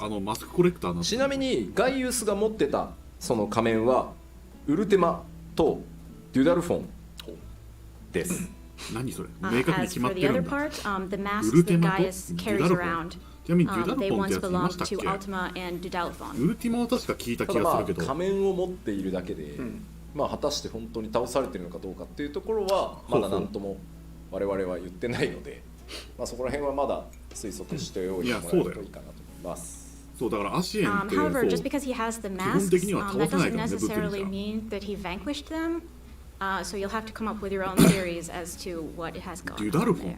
記憶にねえな。まあその全部名前聞いたはアシエずなのに。ンを倒すっていう方法ってまあこれまで何回かね描いてはきてると思うんですけど、まあその辺ともこう重ね合わせて可能性とかを考えてもらうのもちょっと面白いのかもなとは思います。We've had a lot in the story so far about what it takes to truly defeat an ASEAN. So maybe think back upon those things when you're 影の狩人を名乗ってたのが恥ずかしいんだよ。はい、ありがとうございます。では次いきます。Next question. In your mind, in Yoshida-san's mind, how much time has passed during the story spanning from 1.0 through Endwalker? I want to know how many years older the Warriors of Light is now. 吉田さんの中では Q14 から、行月のラストまでで劇中ではどのぐらい年月が経過した想定でしょうか。帰化戦が14の世界でいくつ年を取ったのか気になります。なるほど。設定的にも難しいと思うこれは。これね実は特にはイメージしてないんですよ。でトレーラーをその字コンテ文字のコンテを書いて、このぐらいのその風貌にしてほしいっていう時ってなんとなく現実の経過時間、拡張だと2年か2年半に1回とかっていう間で皆さんと同じようにそのヒロシと呼ばれてるたまに久しいなとか言われるウォリアー・オブ・ライト代表もいつぐらいなんだろういろんな冒険をしてこうなってるだろうっていう予想で作ってます。So to be honest, that's really hard, and I don't have a particular figure in mind. When we're making the trailers, when we're coming up with the storyboards and things like that, we actually think about like, okay, you know, the Warrior of Light has done these different adventures.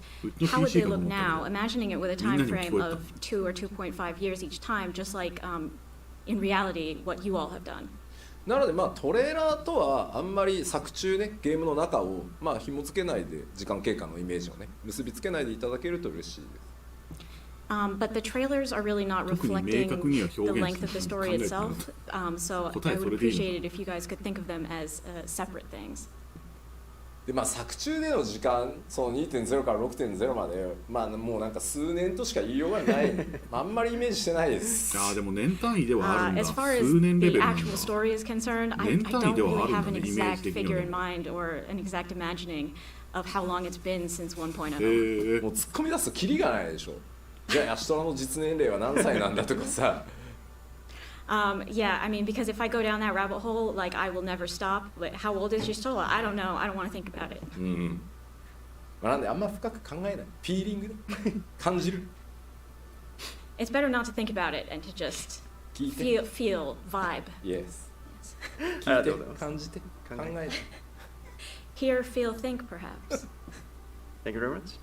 では続いていきます。Next question. シエルさん、今夜はモンハンです As か？ I understand it, Emmett Selk and Hislodeas returned to the Serial Sea, so they can now be reborn. If their souls are reincarnated, will the people they become to be able to use creation なのでも magic しかし like た the ら適当に Archons? なんかなるほど。エメトセルクとヒトロダイウスお散は歩する正解にかもしれない帰り FF で転生できるようになったように見えますが、彼らの魂がもし転生したら古代人のような想像力を持つのでしょうか。正解に帰って魂が浄化され再び肉体に宿るとしても、それは原初世界の人としておそらく宿るのみですね。Well, their souls have been cleansed in the ethereal sea, so even if we say they're reincarnated, that's just their souls being reborn into new bodies in the source like everybody else. 分割されてないっていう、アゼムとハイデリンの術で一時的とはいえ復活しているのを改めて正解に帰っていきましたけど、ほぼ前例がないんで、どうなるのかっていうのは分かんないですね。おそらくは普通の人プラスアルファちょっとぐらいなんじゃないかなっていうのがイメージですけど、分かんないですね。なるほどな。As for what would happen if they were reincarnated in that fashion, we've never had an example of someone who was unsundered モンハンもね、 being 今 reincarnated ね、 like どっちに this, しろ so ハン we ターラ can't ンク really だ say け for ど、sure. I think maybe it would be just like a 素 normal 材稼ぎ person, とか but になっ maybe ちゃうんで、 a little bit cooler, a little bit ハンター better, ランクの上げの、 but 今ね、 there's really no way ちょ to うど say. 20のやこってこからはますけど、僕個人の妄想ですけど、どうしたもんかなっていうね、あれだけやれることをやり託して世界に戻ったのであれば記憶も焼き付かず綺麗に現れるんじゃないかなって思ってるので、そんなも俺を引きずって転生するイメージは僕の中にはあんまないかな。In my opinion, they really, at the end, they had accomplished everything that they had set out to do. So their souls would be completely purified, and I don't know if they'd even really want to come back. They have シエルさん nothing クエスト全部クリアし remaining. た They の have no いや lingering してな memories い to ですね。 address. ただまあその倒してないモンスターはいないので、 Thank you very much. その So 星 the next 5とか question. のクエストに Please 関して tell は us まあ正 whether 直 the star もう will be 残ってる named やつは配 Mysteries 信外でやってもいい going のかなっ forward, て or 気がしなく if て we も are ないです sticking ね。 with Heidelin. で残りの Also, クエ does ストは everyone know the 配信でや name ってもいいんです Mysteries けど or も、 just the まあ warrior of ね light and their lives? 素材稼ぎとか本当にハンターランク上げて今後このからになっちゃう星をアーねテリスと呼ぶのかどうしたもんかな、今まで通りハイデリンと呼ぶのか教えてください。またアーテリスという名前は非化線と周辺の人だけが知っているのか、全世界の人に周知されているのかも知りたいです。まず今のところですね、光の戦士、主人公プレイヤーの皆さんですね、その周辺で、週末の仕組みとか週末の結末っていうのを詳しく知ってる人はおそらくアーテリスって呼ぶことになるかなとは思います。I think people who are close to the 今まで warrior of 惑星 light ハイ or デリンっていう otherwise 名前がもう very 周知されてた familiar から with what この星の happened 名前は actually ハイ in デ the リン final days might start そ to れ call が it 急にアー theirs. テリスになるのハイデリン消えたからじゃあ今日からアーテリスねってはならないです。逆に世界中のそれらの真相を知らない大多数のエオロゼア人はこれまでと変わらず別に惑星ハイデリンって呼ぶと思います。On the other hand, most of the でしょうね。 people on the star, most of your average Eorzeans, would probably just keep on calling it Heidelin because they don't know any of that stuff. ただそもそも東方の人たちとかそれから新大陸にいるような人たちっていうのはもともと惑星ハイデリンと呼んでない地域もあるので統一されてないんですよ世界で。なので呼び方はまたそこに行くと星の呼び方変わる可能性はあるかなと思います。However, there are peoples in the East, for instance, or the New World who never called it Heidelin to begin with because they have different cultures. So if we visit those areas, we might find another name entirely. 一番実は困ってるのは宣伝チームじゃないかっていう気がします。I think the people who are going to be struggling with this the most is PR team. だって新規向けにさすでに惑星ハイデリンを巡る冒険があって言ってさ光の戦士たちがさいや分かってねえなアーテリスだろみたいなツッコミを受ける可能性もあるしさLike now, if you make catch copy that says like, "Oh, a grand adventure on Heidelin," then the Warriors of Light are just going to be like, "Did no one tell them?" すでにねエンドウォーカー前の時点でエオルゼアなのかハイデリンか問題っていうのがすでに PR チームなんですよね。We already, I mean, the PR team 確かに already ね、had エオルゼアっていうのはエオルゼア地方の話ですからね。 惑惑星で言うならハイデリンだけど地方だとエオルゼアだよね。はい。 Alright. Thank you very much. 次の質問、シンプルなやつ聞きました。The very simple question. Will Xenos come back to life again? ゼノスはもう復活しませんか？ゼノス、彼の肉体は、世界の果てでもなければ今みんなが活動している場所でもない世界の割と断りとは切り離された空間に放置されているっていう状態ですね。So, as we saw, Xenos' body right now remains in a dimension that is separate from our universe and all of its laws. ゼノスの運命に関しては正直カットシーンで結構丁寧に演出したのでそれを見た直感がそのまま答えです。はい。I mean, we depicted his ultimate fate 確かにね at 未練 length を、in a cutscene. ある意味ゼノス So も I やり think 尽くして死んで your るから answer is 未練は to ないんだろう watch けど that and see how you feel. ちゃんと呼吸っていうか心臓止まる演出されてるでしょ。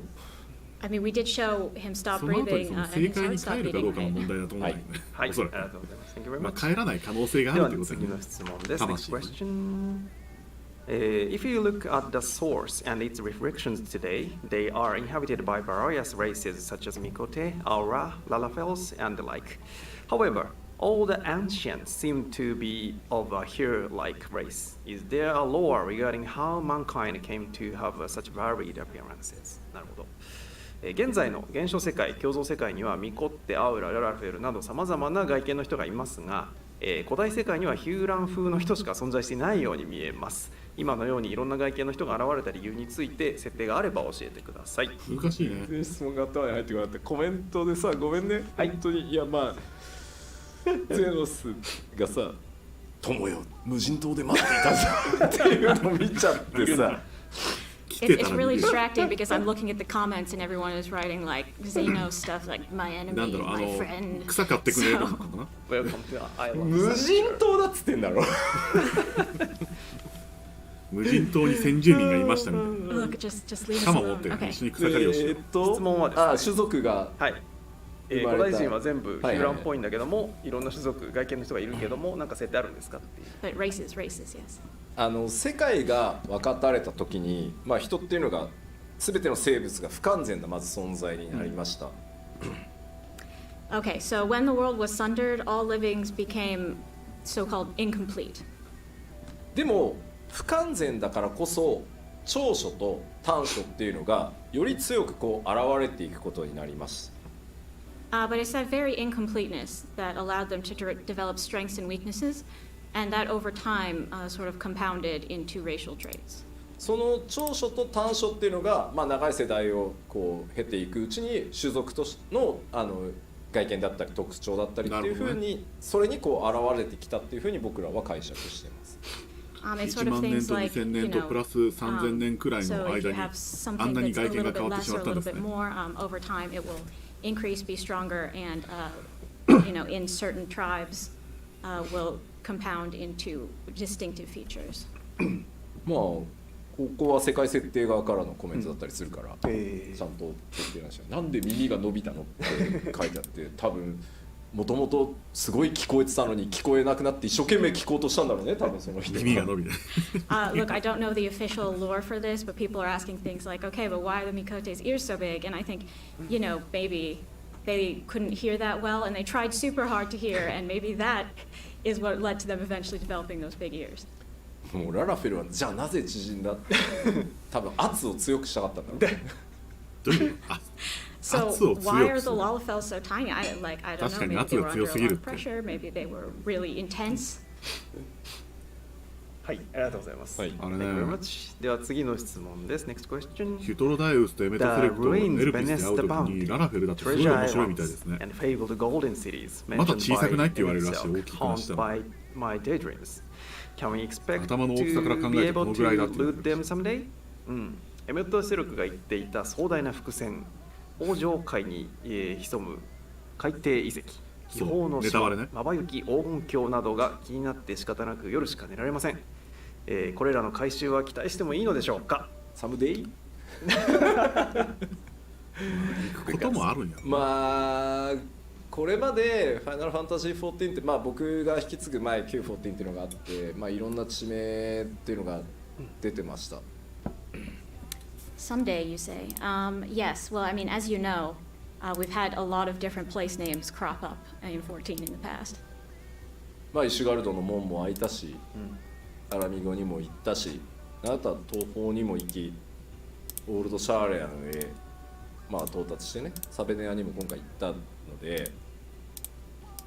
And you know, we've been able to go to a lot of places. The gates of Ishgard opened. We went to Alamigo. We went to the Far East. We went to Old Sharlayan, and even Thavnair. まあこれまで出てきた地名はなんとか行けるようにこう頑張ってきたんで今後も頑張るんじゃないかなと思います。We've tried really hard to make sure that you could visit the places we've mentioned so far, and I 目 want to 的 keep です doing から that. ね。はい、ありがとうございます。Thank you very much. エメトセルクがね。では次です。Next エメトセ question. ルク。 In Elvis, エメトセルクのね、 Emmet こうあの Self 話のネタバレをね、 adjusted our 回収 warrior しに行きま lights しょうよ。 to be closer to the ancient height. Given タブナ how ジアって tall Medium was 11じゃん。 compared to タブナ us ジアって then versus in the タ present ブナジア day, 11や I んけ。 feel like ジ she オ関係ないぞ。 shrunk. Did something happen to her in the intervening time, or is there another reason for this? エルピスで非化線はエメトセルクの術で古代人サイズに大きくしてもらいました。その状態の非化線とメーティオンの身長差を考えると、現代で非化線と対峙したメーティオンはかなり縮んだように思います。長い時の中で何かあったのか、理由があれば教えてください。ああ、なるほどね。わかりました。もうその前にさっきのね、はいまあ、行けるところはまあできるだけ頑張りますみたいな言ってたのね、もう楽しみすぎて夜しか眠れないみたいなコメントが多くてね。Just before that, I want to address Okay. everybody Important seems really information. excited by my response to the previous question, and is saying things like, "Oh wow, I will only be able to sleep at night because of this." 正常ってやつよね。みんなまあまあでまずちょっと思い出してほしいんですけど、ウルティマトゥーレっていうのは思いの力のみが作用する空間だっていうことをちょっと思い出してください。Okay, but back to size issues. So I want you to remember that Ultima Thule is a space where emotions are the only reality. その冒険の中で皆さんに、ね、経験していただいたように、その見えている通りにものが存在するんじゃなくて、認識、あなたがどう認識しているかっていうのが光景に反映される中域なんですよ、そこ。So what you see when you're in Ultima Thule is in accordance with the Warrior of Light's internal experience, not some kind of physical reality that's out there. だから時光の戦士、冒険者が思っていたメーティオンに会いに行くっていうその思いが投影されてます。なのでそのメーティオンの姿っていうのは当然ヒカセンがエルピスで見た時の光景を再現しようとするので、なのでそのエルピスの時、本人がとのだからスケール比をそのままイメージされているので、姿でビジョンになってると思ってください。なるほどな。So as the Warrior of Light, you are traveling to Ultima Thule to find Meteion. So the space reflects that, and it reflects your internal perceptions. And the Warrior of Light has memories of Meteion from Elpis in a certain proportion relative to themselves. So the Warrior of Light is thinking, she's about this tall. And that's why she appears that way in Ultima Thule.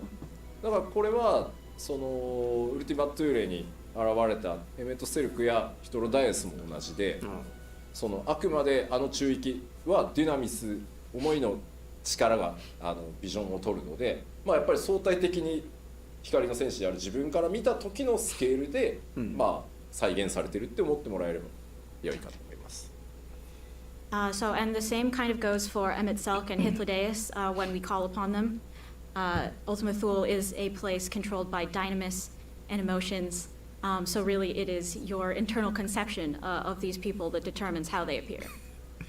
ゼノスの心臓が止まったのは光の戦士。ガバガバだって言ってきたけど、そう思いたいだけ。よっぽどあれだったんだね。大事な局面だって思ってたんだろうね。This might make you judge the Warrior of Light just a little bit, but this is how it's remembered to them. はい、ありがとうございます。Thank you very much. So the next question is, I wanted to harvest some Savnarian onions while I was in Savner. Where are they keeping them? サベネア島でサベネアの野菜を採集したかったです。どのあたりに生息しているのでしょうか。なるほど。こちらはですね、世界設定に確認してまいりました。I asked the lore team about this. あそこでは作ってないよみたいな。チョコボの餌としてね、格別な効果を秘めているものなので、サベネアの野菜っていうのは、おそらく高原キャベツのようにサベネア島の中でも特別な場所でしか栽培できないものと思われます。So these Savnarian onions 確か have にサ these ベネア島全域行けてるわけ surpassing じゃない effects から as ね。 choco feeds, so they must be a really unique cultivar. And I think similar to in real life, the cabbages that can only be grown in a certain village in Gunma, they're probably only available in a very small area of Savner. すべてはライブ班ノンコンバットコンテンツチームという名の神様の、さじ加減次第ですというふうに回答が来ております。Such things, they are dictated by the whims of the gods that we グリ call トラが独占市場してるんですね。 non-combat content designers. つまりこれはあれです。華麗に世界設定からライブ班へヘイトをスイッチしたということですね。シャークされてしまいました。なるほど In な。 other words, it's their いつか fault 手に入ることもあるんで that す that's か how ね。 they've interpreted the setting. 仲良くやってください。はい。ありがとうございます。Thank you very much. では次の質問です。Were Zodiac and Hydrogen completely destroyed? Or are there still standard parts of them on the other reflections? なるほど。ゾディアックとハイデリンは今回で完全に消滅したのでしょうか、それとも共造世界には分かたれた体があったりするのでしょうか。どうでしょう。これはもう明確に答えてしまいますが、ハイデリンは完全消滅です。ハイデリン I'm は just 完全 going 消滅 to って言っ give た a ね straight answer here, ハイ and デ that リンは is 完全 titling 消 was 滅した completely destroyed. そしてですね、ゾディアークに関しても、ファダニエルに乗っ取られて核を完全に破壊されたので、ゾディアークも完全消滅です。なるほど、なんで分けて言ったの？ Similarly, Zodiac も Fan 完 Daniel 全消滅ね。 crushed Zodiac's heart, which is his core, and that completely destroyed Zodiac. 各共造世界にこう分割されて封印されてたんですけど、ゾディアークって、だからまあ見てもらえれば分かるんですけど、ゾディアークっていくつかのパーツまだなんかこうワープしたかのようなこう次元の別次元にこの先あるみたいな感じになってると思うんですけど、各共造世界融合されてない共造世界のパーツはまだなかった。本体が完全消滅したので、それらのパーツも全部消滅してます、同時に。なるほどな。There were, of course, parts of Zodiac in the other reflections. When he was sealed, he was split across all of them. But at the same time that his main body was destroyed, they all would have also faded into oblivion. 足とか手とかを分割してなんとかの塔みたいにね配置してるあれね。あれもアニメ本体が消滅したから他の塔もなくなったって話ありましたね。他の塔も消えちゃったみたいな。あれもだいぶグロいけどね。少なくともゾットの塔にはね足が未来が枝分かれせずに繋がった理由がよく分かりませんでした。その辺の仕組みを教えてほしいです。エグゾディアは完全消滅ではないです。エグゾディアわかんない。エグゾディアわかんない。正直なところ自由に解釈していただいても構わないっていうのがまず前提です。Well, I think the most important thing is to say I think you all can come up with your own theories for this one. ただまあ僕個人の解釈としては、まあそもそもつながっていたんだっていうふうに解釈してます。My personal interpretation is that the timelines were always the same. でまあつながらない可能性っていうのも当然あったと思うんですけど、ベーネスが光の戦士に対してまあその全力で対応してきた結果、なんとかつながったんだろうっていう解釈もまあできるかなと思います。Another interpretation you could have is that maybe Vinal worked really hard behind the scenes to make sure that the timeline didn't go awry. まあだからそのベーネスが描いた計画っていうのに光の戦士はまあ知らないうちにこうね全力を持って皆さんがこう対応してきたことによってまあつながっていくという奇跡が起きたんじゃないかなと。And you know, therefore, the Warrior of Light was sort of always acting in accordance with this plan of Vinal's. So the timeline that we're aware of didn't change when we went back to affect it. 嘆きの海で初めて光の戦士が降り立った時にアルゴスが懐いていたという時点でつながることが確定したかなという認識ではいます。I personally think that when we went to Mare Lamentorum and we first met Argos, and Argos, you know, really took to us and we were able to ride him, that is basically proof that, okay, at that point, the timelines were going to work out. まあ6.1 で強くてニューゲームに行月のフィナーレ対応するので、もし気になる方はもう一度ね、全部見た上でもう一回おさらいしてもらえるとまた見えてくるものがあるんじゃないかなと思います。We are adding all of this stuff to New Game Plus in 6.1. So if you're interested in this, I suggest you replay it and think about this question while you're playing. どうしてもやること、まあ配信でやることなくなったらね、強くてニューゲームで行月のフィナーレもう一回とかもしかしたらやるかもしれないけど。はい。In the trailers, only the Warrior of Light seems to age, where the other characters always look the same. Will we ever get to see a grown-up Alfino and Alize? トレーラーでは主人公であるヒカセンの年齢だけが上がっていて他のキャラクターは年齢が変わってないように見えます。アルフィのアリゼが成長した姿を見られる日がありますか？デトロイトはね、今結構落ち着きかけてるんで近々やろうかなって思ってます。今ね、どっちにしろモンハンがね、さっきのみたいな状況なんで、ディレクターとしての遊び心っていうのを、まあ、ゲームの開発者として、なので拡張でそして数年後ってやって、まあちょっと機会を見て近いうちにやろうかなって思ってますね。ただ本当に大丈夫です。本当に私マジで初見、本当に初見ではないんですけども、それでもいいのかな本当に。そのよりこう可愛くっていうのはちょっと違うな。分岐するのは分かってるんです。分岐するのは知ってるけども、細かく分岐するのは知ってるけども、大まかな流れは本当に知っちゃってるから、On one hand, そ so れで as も a 良ければなっ director ちゃいますけ and ど the も。developer myself, まあね、 it せっか sounds く買 fun った to んで me when I think about やろうとは思います。 depicting, years later, a taller Alphino and Alice who are cooler and maybe cute in a different way. そう、コナーがね、ポンコツなところとかもね。やったらやったまあ、あれはでね、違うけど。前のアルフィノとアリゼが良かったってすげえ言われる気がしてて。そりゃそうだよ。いや、だってアルフィノとアリゼが成長したらただのエレゼになるんだよ。多分絶対違うことになると思う。でもさ、一回やったらさ、時を遡る以外にもう方法がなくなるじゃん。あれはね、ネタで見ましたけど。 And, if we do it レ once, トロ we アケ can't ロイ go ドシテー back. ダ So ー that's a のネタで見 problem. ましたけども。だからなんかちょっとやりづらいんですよね。So it's kind of hard to pull the trigger on that いや、 one. やめた方がいいと思う、絶対。絶対やめたなん方がいい。かワンピースっていう漫画とかでよく原作者の小田先生がコミックスのコラムというか、ね、シエルさん見てない人やろう。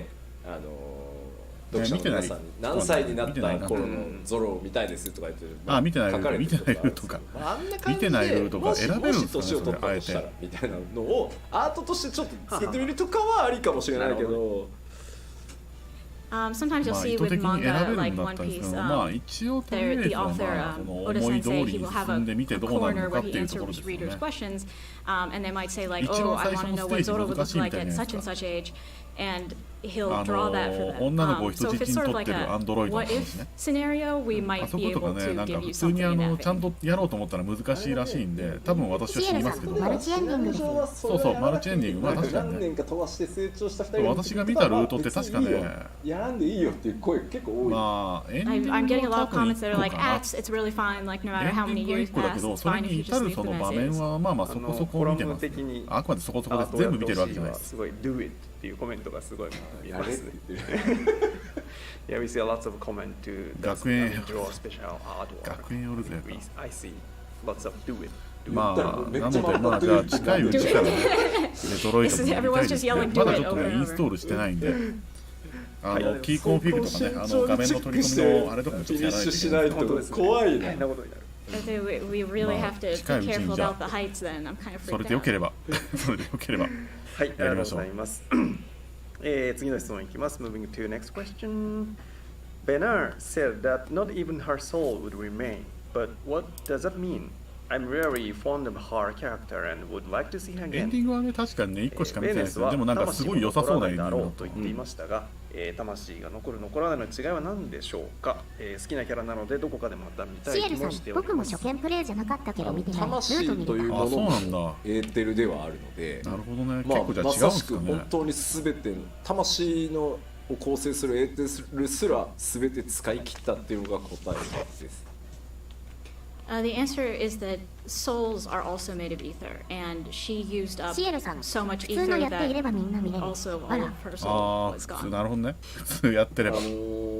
まあゾディアークはまあニエその召喚のニエになった人たちを吸収しつつも、その魂だけは内部でこう保持してた。で消滅させずに残しておけたんですけど、まあ、ハイデリンってベーネス含めて召喚者のその魂を保管しておくほどの余裕がない。なぜなら14人委員会の決断としてはゾディアークを作り出すなので、猛烈な少人数なわけですよ。ああ、でもやっぱベーネ By ス一人じゃないん contrast, だ。 okay, so Zodiac これ was 知りたか summoned ったんだよね。そう、ベ using ーネスはもう sacrifices 表 of a 現 lot は of ベーネ people, ス一 right? 人だったじゃないですか。あれ、 But そ he の was ハ able イデ to リン only use their aether aside from their souls up ね、出す because と he き was っ very て。 strong and he was なん summoned で by す the けども、 convocation of そう、ベ 14 ー and ネ all ス派 that. っていうの But が Hydaelyn had a そ much の weaker エルトセレ summoning, ブに and 言われて because た of から that, she まあ didn't 少 have な the くとも option 何 to 人かは sort い of るんだろ leave う the なって思っ souls てたから untouched. この辺気 And になってたん including です the よ。 Nas, she ended up using でもやっぱり本当 all に of ベ the ーネス ether. 派としてやっぱ何人かいたんだよね。やっぱ多分パッチ 5.2 かな、ベーネス派っていう単語が出てきてたりしてたところを今一度ちょっとでも見返してもらったりするとまたちょっと面白いかなと以後のルートはカットされるので注意です。なるほど。全世界の大多数の古代人たちが協力しているそうなんだ。ゾディアークっていうものに対してっていうことなので、まあ、その辺の力関係っていうのはちょっと思い出してもらえるといいかなと思います。なるほどね。So in そう、ベ 5.2, ーネ there ス was 派って言 some われてるけ discussion ど、 of まあ of そ a の Nas ちょっと group すっきりしました。すごい that 気になってたか assisted ら。 her in doing this. and also わざと殺そうとするとって何の much 話なの？ of わざと殺そう the とすると ancient っていうのは people コ were ナーの話。 sacrificed to create Zodiac. コナーの話。 So if you look back at that time, it might be of interest to you now. だからさ最後のすがに最最後に初のプレイで私は砕けないとは思そうのんですけどね。自分の魂という力だけをベーネスは残していて、それをまあ光の戦士というか暁と戦うために使ったっていう。シエルさん、コナー以外にね。ああ、な At る the ほど。 very end, コナー以外 Hyvelin, she still なんか had その her 人 own は soul, ね the 何周 non-soul. かしてたんですよね。そのゲーム But すごい that 好きだった was みた the いで。 very power that she だから used in fighting た the だ warrior of 私が light. 見た時ってだから言ってましたよね。あえて別ルートに行ってみようルートだったんで、問いかけらある意味れたのに対して大丈夫ある意味でこの一正攻法のルー戦トは確かに私は見てないかもしれないですね。おっと画面止まったな。画面止まりましたね。ごめんなさい。ちょっと待ってくださいね。ちょっとね画面切ります。これはうちだけの問題か、おまかんかな。おまかんですね、多分ね。はい、ありがとうございます。Thank you very much. So the next question. 大変重要な質問な気がします。The very important question, next one. はい、大丈夫かな。ごめん Now なさい that ね。 Hyvelin is シエルさん gone, そういうと do こ you, だ the と日本 warrior of light, no 多 longer 分これは have お the まかんです blessing ね of light? Or 多分 will お we まかんだ stick と to 思う。 around like the illusory armor? 重要なとこ聞けな今回のスかったですね。トーリーでハイデリンは消滅してしまいましたが、光の戦士にかけられた光の加護の術も消えたのでしょうか。それともアーモロートの幻影のようにまだ残っているのでしょうか。まあ、ベーネスが施した光の加護は、まあ、消えないと思ってますし、まあ、消えないであってほしいなっていうふうに思ってます。なるほどね。I really don't think that the blessing of light will disappear, はい、 and ごめんなさ I い。今 wouldn't ちょっと want ね it to. 横でその集会のあれをしてるんで、最後にま多分その影あハイデ響かもしれない。リンというか、まあ、ベーネスが、私の思いがいつまでも愛しき子らを守りますようにっていう願いがちゃんと加護として残り続けていくっていうのが、まあ、ある意味最後にかけ直してくれたかもしれない加護だというふうに、まあ、思っていたい、まあ、僕個人的にもね、はい、なるほどな。Perhaps she re-granted the blessing at the very end, but either way, I want to think that it will always protect the warrior of light, just like she said, my love will be with you forever, my dearest children. まあそれこそが改めてね光の加護かなという気がしてます、はい、なるほど。はい、そう今まではね、ちょっとね、光の加護の解釈がね、新解釈になりましたからね、今まで。Thank you very much. では次の質問に行きましょう。So going to the next question. In the cutscene after the level 87 dungeon, we see a red sigil appear before Emitsel's face. Does that mean such sigils aren't an ancient thing, but rather identify one as belonging to the convocation number 14? Please explain the lore. レベル 87ID の後のカットシーンでエメトセルクが顔に浮き出る赤い印をね、こう発動させていました。ということは、あの印はアシエンの特性ではなく14人委員会の身分証のようなものなのでしょうか。改めて設定を教えてほしいです。まあ、身分証というのはちょっと違うかなと思うんですけど、まあ14人委員会のそれぞれの座に選ばれるような人っていうのは、まあ、膨大な魔力とかそれぞれとてつもない能力をまず持っているので、それらの力を解放した時にその浮かび上がるっていうふうに思って、もうリミッターというかねを解除したみたいな、なんとなくイメージだと思ってくれればいいです。中二病だったの。So it's not really just there for identification purposes, but yeah, if you think about it, every person who takes a seat in the convocation of 14 has really intense magic power. So basically, it's Magic like it power. appears whenever they use grand magic, almost as sort of a limiter to constrain their magic. であれはマークは14人委員会のそれぞれの座を示すマークなので、14人委員会以外の人が俺も力を解放するぜってやっても出たりはしないです。However, those things, each sigil does indicate 超える力、超え the る力。 member's seat 古代 on the 人って超える convocation. 力ってあるんですか So, ね。 you know, even if someone そう who's 超 not え on る the 力はな convocation んか was ね、 like, やっぱ oh 古代 yeah, 人の特 magic 性と time, して持ってそうだったけどね。it's not going to show up on anyone else's face. なんかそうさも当たり前のように隠してね、第15使ってみなさいみたいな。の座を名乗るぜって言ったところで出ないです。you can't just name yourself the 15th seat and blast it and hope it'll appear. まあアルテマを使ってる時のエメト違うわラハブレアまで使ってましたいろいろ想像もできるかなと思っていて、まあそれだけ強大なパワーを持っていて世界から認められる14個の座についてるってことは、まあそんなに無尽蔵にバンバン力を振るうなよっていう意味もあって、まあ出すと14人委員会の人間であるっていうのがバーンって出る可能性はありますよね。だから座を引き継げば多分、ヴ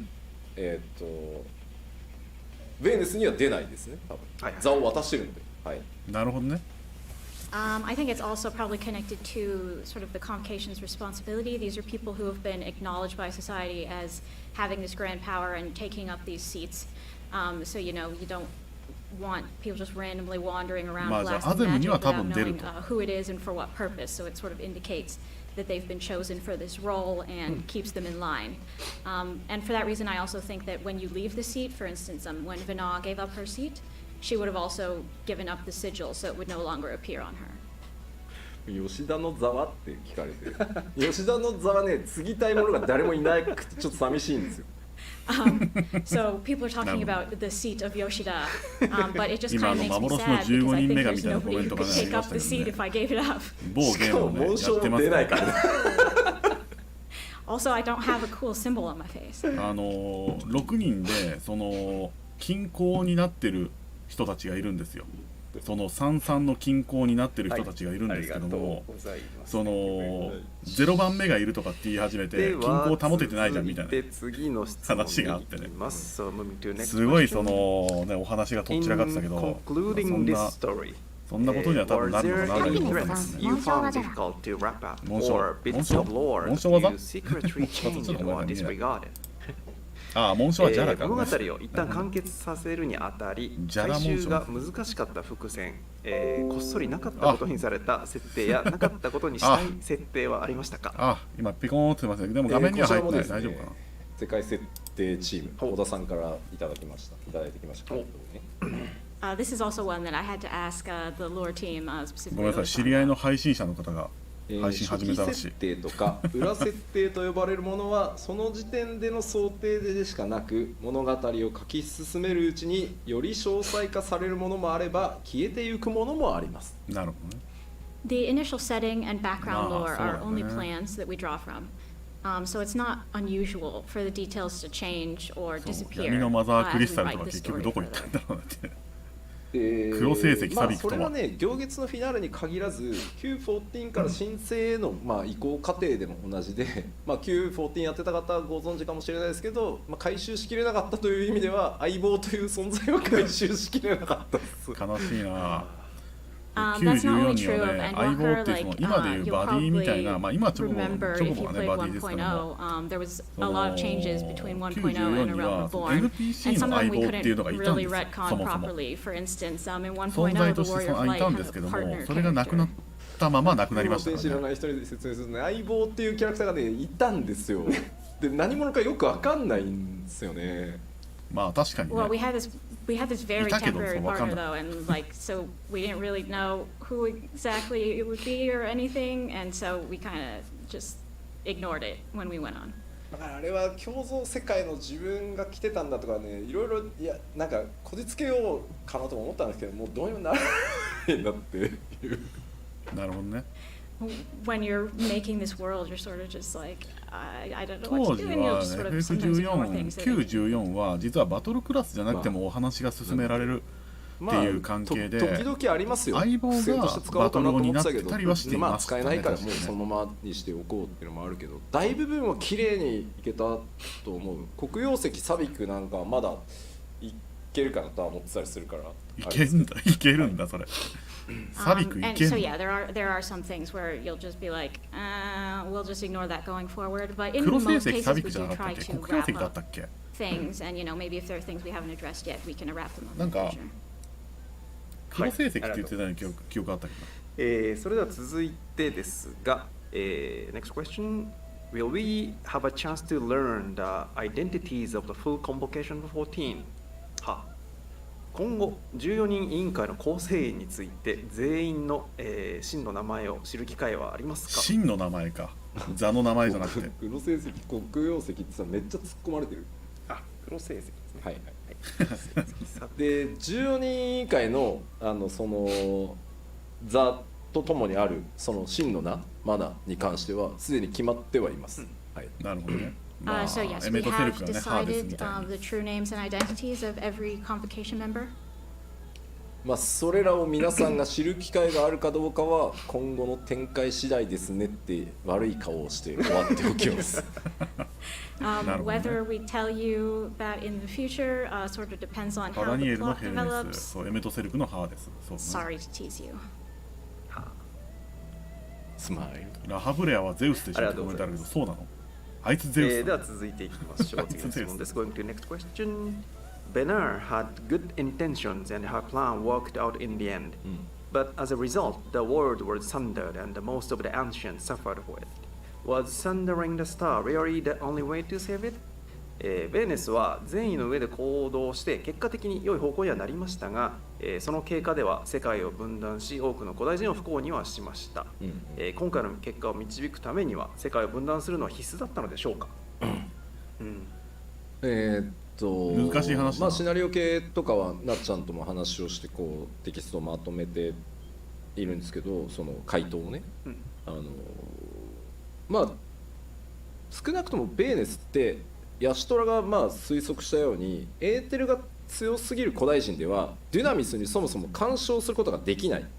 結果その終末を根本的に止められないっていうふうに考えてます。So I also consulted with Natsuko Ishikawa and the scenario team to come up with an answer that hopefully will make sense when we explain it. But at the very least, as Yashola theorized, Vina believed that the ancients, being so dense in aether, could not control Dynamis, and so she thought that they could not have stopped the final days at its source.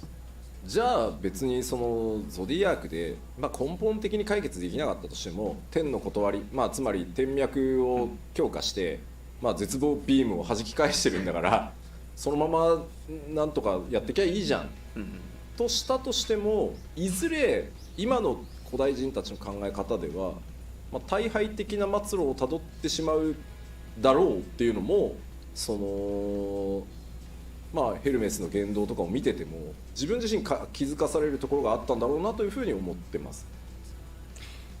So you know, there were the other ancients who thought that, okay, we summon Zodiark and that'll be our solution, but she saw them summon Zodiark and sort of use that to deflect Meteon's despair beam and thought, you know, even if we do this, if we keep going along as we are, the ancients, the rest of the ancients will probably be unable to change when she's looking at Hermes and everything. She thinks, okay, we can't change as a people and we will always be our own 私あ undoing. れレベリングでまあまた確行ったこ実とはともあったけど、まあレベリングで言いはしないですけど最終ダンジョンのラストレムナントのフェーズ3ラーラーが暴れ回ってるところは、なんとなく古代人たちがあのまま続いていったらこうなってただろうなっていうイメまあそれはよく言われージで作てたし、ってはいます。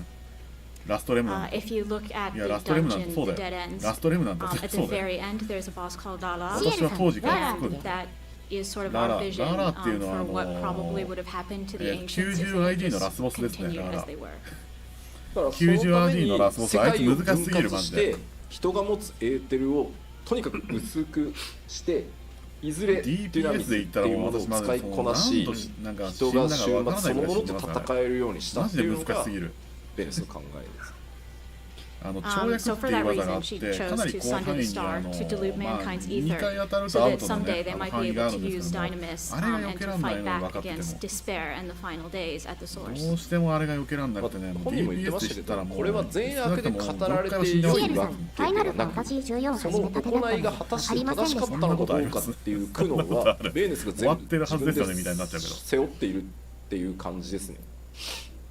As she herself says, this is not really a simple matter まあ of あれ good は and 正直 evil, もうね and she 行きたくない agonized な over whether her decision was そのお correct. かげもあって今ね全 and 然 took all of that 駅弁 upon 回れてないで herself す for all of まあ this ちょっと time. ログインもできてないんですけどねログインもできてないと思うけど僕特に思ったんですけど、駅弁ほとんど回れてないまあ、皆さんこうベーネスシエルさん、ラーラーって鳥いろいろな思いをね、プレイヤーの皆さん感じ取ってくれてグリフォンみたいなやつですねベーネス人の顔っぽいようなやつのグリフォンみたいなやつそうラスボスのやつなんで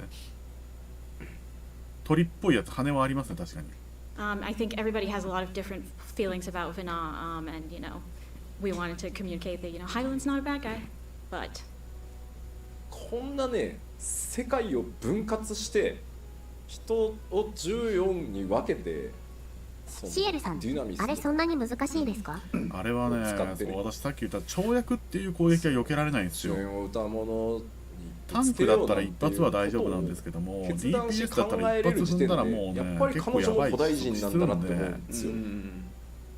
あれはね、 but it's this very decision that ちょ she っとね made 分かってて to もなんか say, ね、 okay, I'm 避け going to 方分 split かってても everybody ね into 14 parts so they can ラ use ンダムなんで Dynamis 場 so 所 they が can kill the end singer. なかなかあれ避けられ That なくても結 decision 構 really 大変 makes で me すね。 think, 特 yeah, 訓 she 会 was やってもいいかもし definitely, れない Vina ですね。 herself was definitely an ancient, huh? ラーの跳躍が避けられない枠みたいな。 5.0 の、ラストあれはもう本当に DPS って言っても未だに避けられなくて、もう何度もシエルさん、場所を覚えておかないと。わら。あれはね、場所あれは確かランダムですよ。何度も感じてきたんだと。その度にあれは確かランダムなんで、なんかダメなとこ見てきたんだ俺。あランダムですよね。いいよじゃあ最後私はランダムだと思ってたけど、あれ固定なのかな。At the end of 5.0, so we find out that Emmett Selk this whole time has been making these decisions about all of humanity, about how they were imperfect creatures these days. But at the very end, he gives you one more chance and reevaluates his judgment. で、オメガの母性のやつら。やるでしょ。改めて正しく判断しよう人の先を。だからものすごいまだまだ初心者なので分かりません。必要なぐらい公平性が分かるじゃん。自分の記憶も全部消しておいて、自分は人間側につくから何してんの君っていう。Hermes is also concerned with this.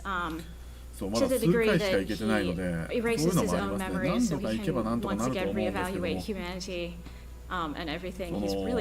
発踏んだらね、もうほぼほぼ即死なんで練習ができないんですね。でもあれだから難しいと思う。反じるっていう言葉は一度も使ってはいないんだけど、ベネスの歩みっていうカットシーンの中で剣を構えてね、今から私は世界を分かつって、あれってまさにもう反じるだと思ってて、全世界丸ごと反じるんかいこの人っていうのがやっぱりね、僕が思う古代人の怖さというか完全性というか、普通はあの決断人間にはできないぞって思っていて、その先の苦労も含めて計算した上でというか計画した上でだから、やっぱり彼女も古代人だなっていうふうに思ったりしました。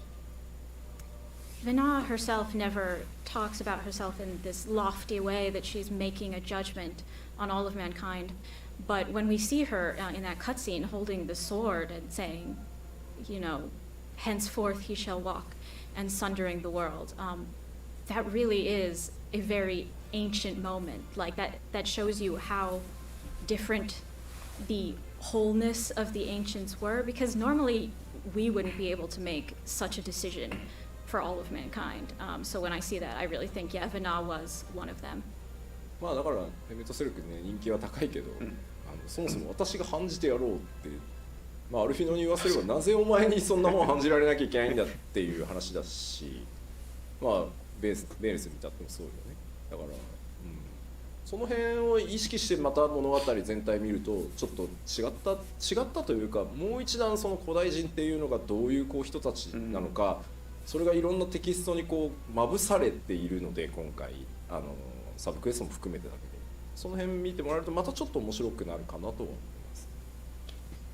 Emmett Selk is very popular, but I sort of agree with Alfina when Emmett's talking about judging people. What right does he have to do that? And that may actually be the case with Vina as well. Like, what right did she have to do that? We've shown various things about the ancients and how different they were from us as people and how they were sort of the same. So I think if you go back and look at all of the different parts, including the side quests with the ancients in them, you might find it interesting. そういうお前だって吸盤を反じてベッド落としたやろって言われた。People are criticizing me as a hypocrite, being the great decider here. 人間にはできない。吉田にそんな権利があるよ。I mean, I had to though to make this. 古代人だった。いや。He may be ancient. He insists he's not. はい、ありがとうございます。では設定関連もう一問いきたいと思います。The Solstice Moon was made to imprison Zodiac after the sundering, but what about the first moon?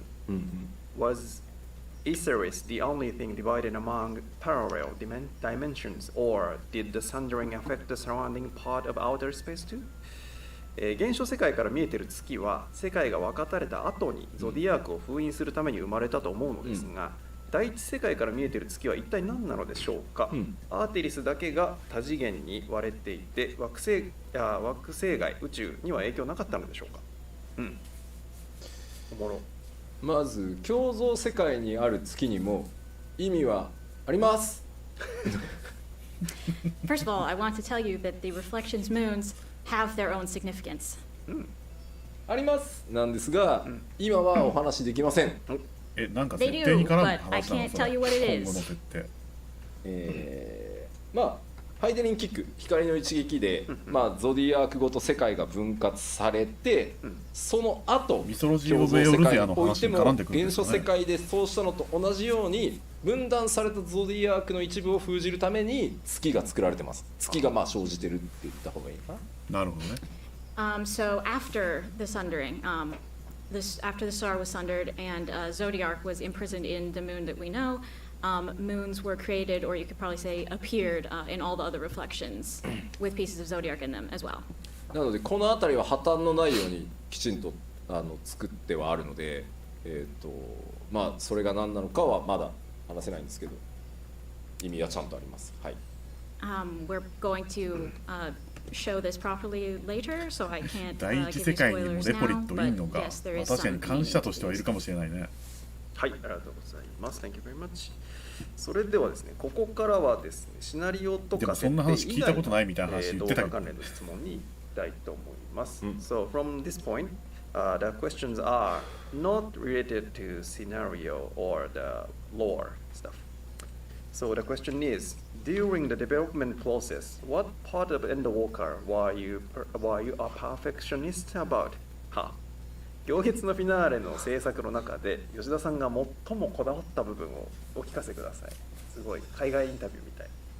いやもうね、ありとあらゆるところなんですけど、特にっていう意味だと、今回より特にですけど、各カットシーンにおける、キャラクターの目線、それから会話と会話の間の間、あと喋ってる最中の仕草はかなりその1カットシーンずつ細かくその演出やってるそれぞれの担当者と話をしてこだわらせてもらいました。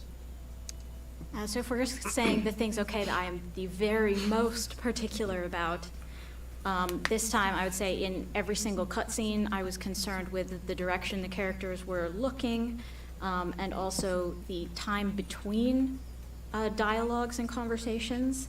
And also the motions, especially at the beginning of each character's. 予定ではそろそろ終わりなはずなんだけど。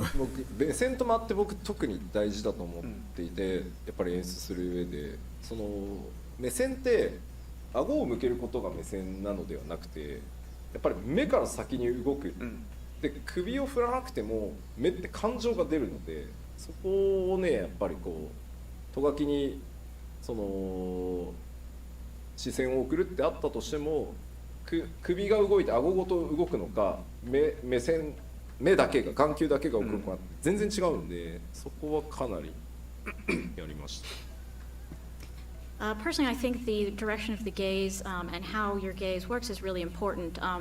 Your eyes convey a lot of emotion. It's not just, okay, your whole chin moves and that's your gaze, right? So in the stage directions and such, I was really concerned with, okay, are your eyes going to move first? Is their whole head going to turn? What's the most natural way to convey this expression? あとは基本的に14の場合、プレイヤーの皆さんにテキストの進行度合いとかはちゃんと自分のペースで決めてほしいと思ってるから、ボタン送りがあるんですけど、それを許さない、ここはもう演出マックスでいくから自動送りのみっていうシーンに関してはやっぱり喋った後に言葉を飲み込んで次の言葉を発するとか、受けた相手がそれを飲み込んで自分なりに咀嚼してから答えを返すっていう、いらっしゃいませタマさん。無言なんだけど、FF14 のプロデューサーレターライブを見てました。はい、いらっしゃいませ。こんにちは。ありがとうございます。そこもかなり、FF14 のプロデューサーレターライブを見てました。まあもう今これ後半戦のその Q&A コーナーなんですけどね。前半は光ネットが好きな一人がラジオしました。いいことあったですか？今後の10年のね、お話をされてましたね。個人的には結構ね、それが来るんだみたいなお話もあって、まあまあ良かったと思います。今これ主に設定段階の話とか、情報はもうないのかな？情報はもうさすがにないんじゃないかな。わかんないです。もしかしたらポロリがあるかもしれないですけど。していくときに解釈の誤解がとにかく生じないように、解釈の自由度があっていい今後の10年ではちゃん結構ね、とそのつもりでグラフィックアップデートとかあるみたいなので、ここは誤解されてはまずい。今回テストバージョンをね見せてもらったんですけども、誤解されないように、ポロリもあるよ、ポロリもあるかもしれない。テストバージョンを見せてもらったんですけども、結構ね思ったより良かったですね。そういうところに手加えていくんだっていうのが知れたんで、今回のその次のパッチの話はね、細かいお話はなかったんですけども、まあ今後ね、次の3月のプロデューサーレターライブの話、グラフィックエンジンも変わるの？エンジンは変わらないです。グラフィックのアップデートがあるだけです。ありがとうございます。こんにちは。なかなかその演出までチェック、はい、プロデューサーレターライブ見てます。エンジンのアップデートではなくて、グラフィックとかは今でも綺麗だと思うんですよ。そうなんですよね。MMO としてはかなりね、高グラフィックで描かれてるんですけども、それをまたライト置けるライトの数が増えたりとかで、だいぶ雰囲気が変わるみたいなんですね。それのテストバージョン、スクリーンショットでね、さっき見せたんですけど、あとはそのシェーダー、まあ、困ったらラーリシェードである程度はなんとか。そう、そのね、シェーダ先生のデザインの再現っていうのは増えるらしいです。僕公式で今回行月のフィナーレが公式で増えるというか、そのシェーダーを1枚入れたバージョンのスクリーンショットがね見たんですけども、フィナーレだからキャラクターがね解像度上がったように見えてよかったっすっていうところがあって、自分で個人的にはやっぱ大きいのはそこだったかな。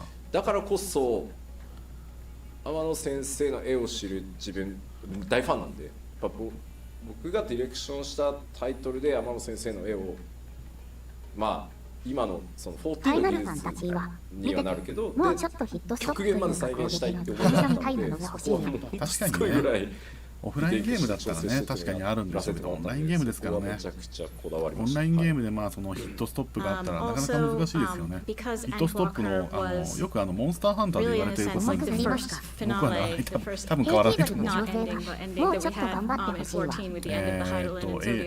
なるほどね。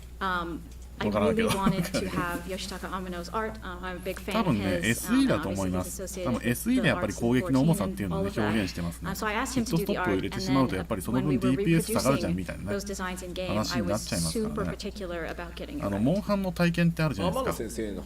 モンハンの体験とかはあれはヒットストップあるんですけども、最近は画面代わりとのペリメだからメリハリ欲しい。久しぶりに天野先生には SE は心地よく感じました。なるほど。それはいいですね。ソケンさんが喜びますよ。ソケン正義っていうね、音楽を作る人がいるんですけど、絶望です。すごい発注。あとはね、今後、グラフィックスのアップデートって 7.0 からやるらしいんですよ。7.0 って言ってしまえば2年後なんですね。2年後からちょっとずつ始めていくかもっていう話でしたね。そう絶望か。でも先生いつもそうなんだけど、それでもうすでに2年後の話。エムノミの素晴らしい BGM たち。そう。もうね、もう感動でもう涙が枯れてしまうぐらいのね。なかなか気の長い話ですね。そうですね。ヨシピーはね、以前こうも言っていたんですけども、オンラインゲームって未来に期待しながら今を遊ぶゲームっていうふうに言ってたんですね。それがまさにね、先ほどのお話で2年後のグラフィックスアップデートの話を今回してたっていうのもあって。未来に期待しながらね、今を遊ぶっていうのが完全に体現されてるなとちょっと思いますね。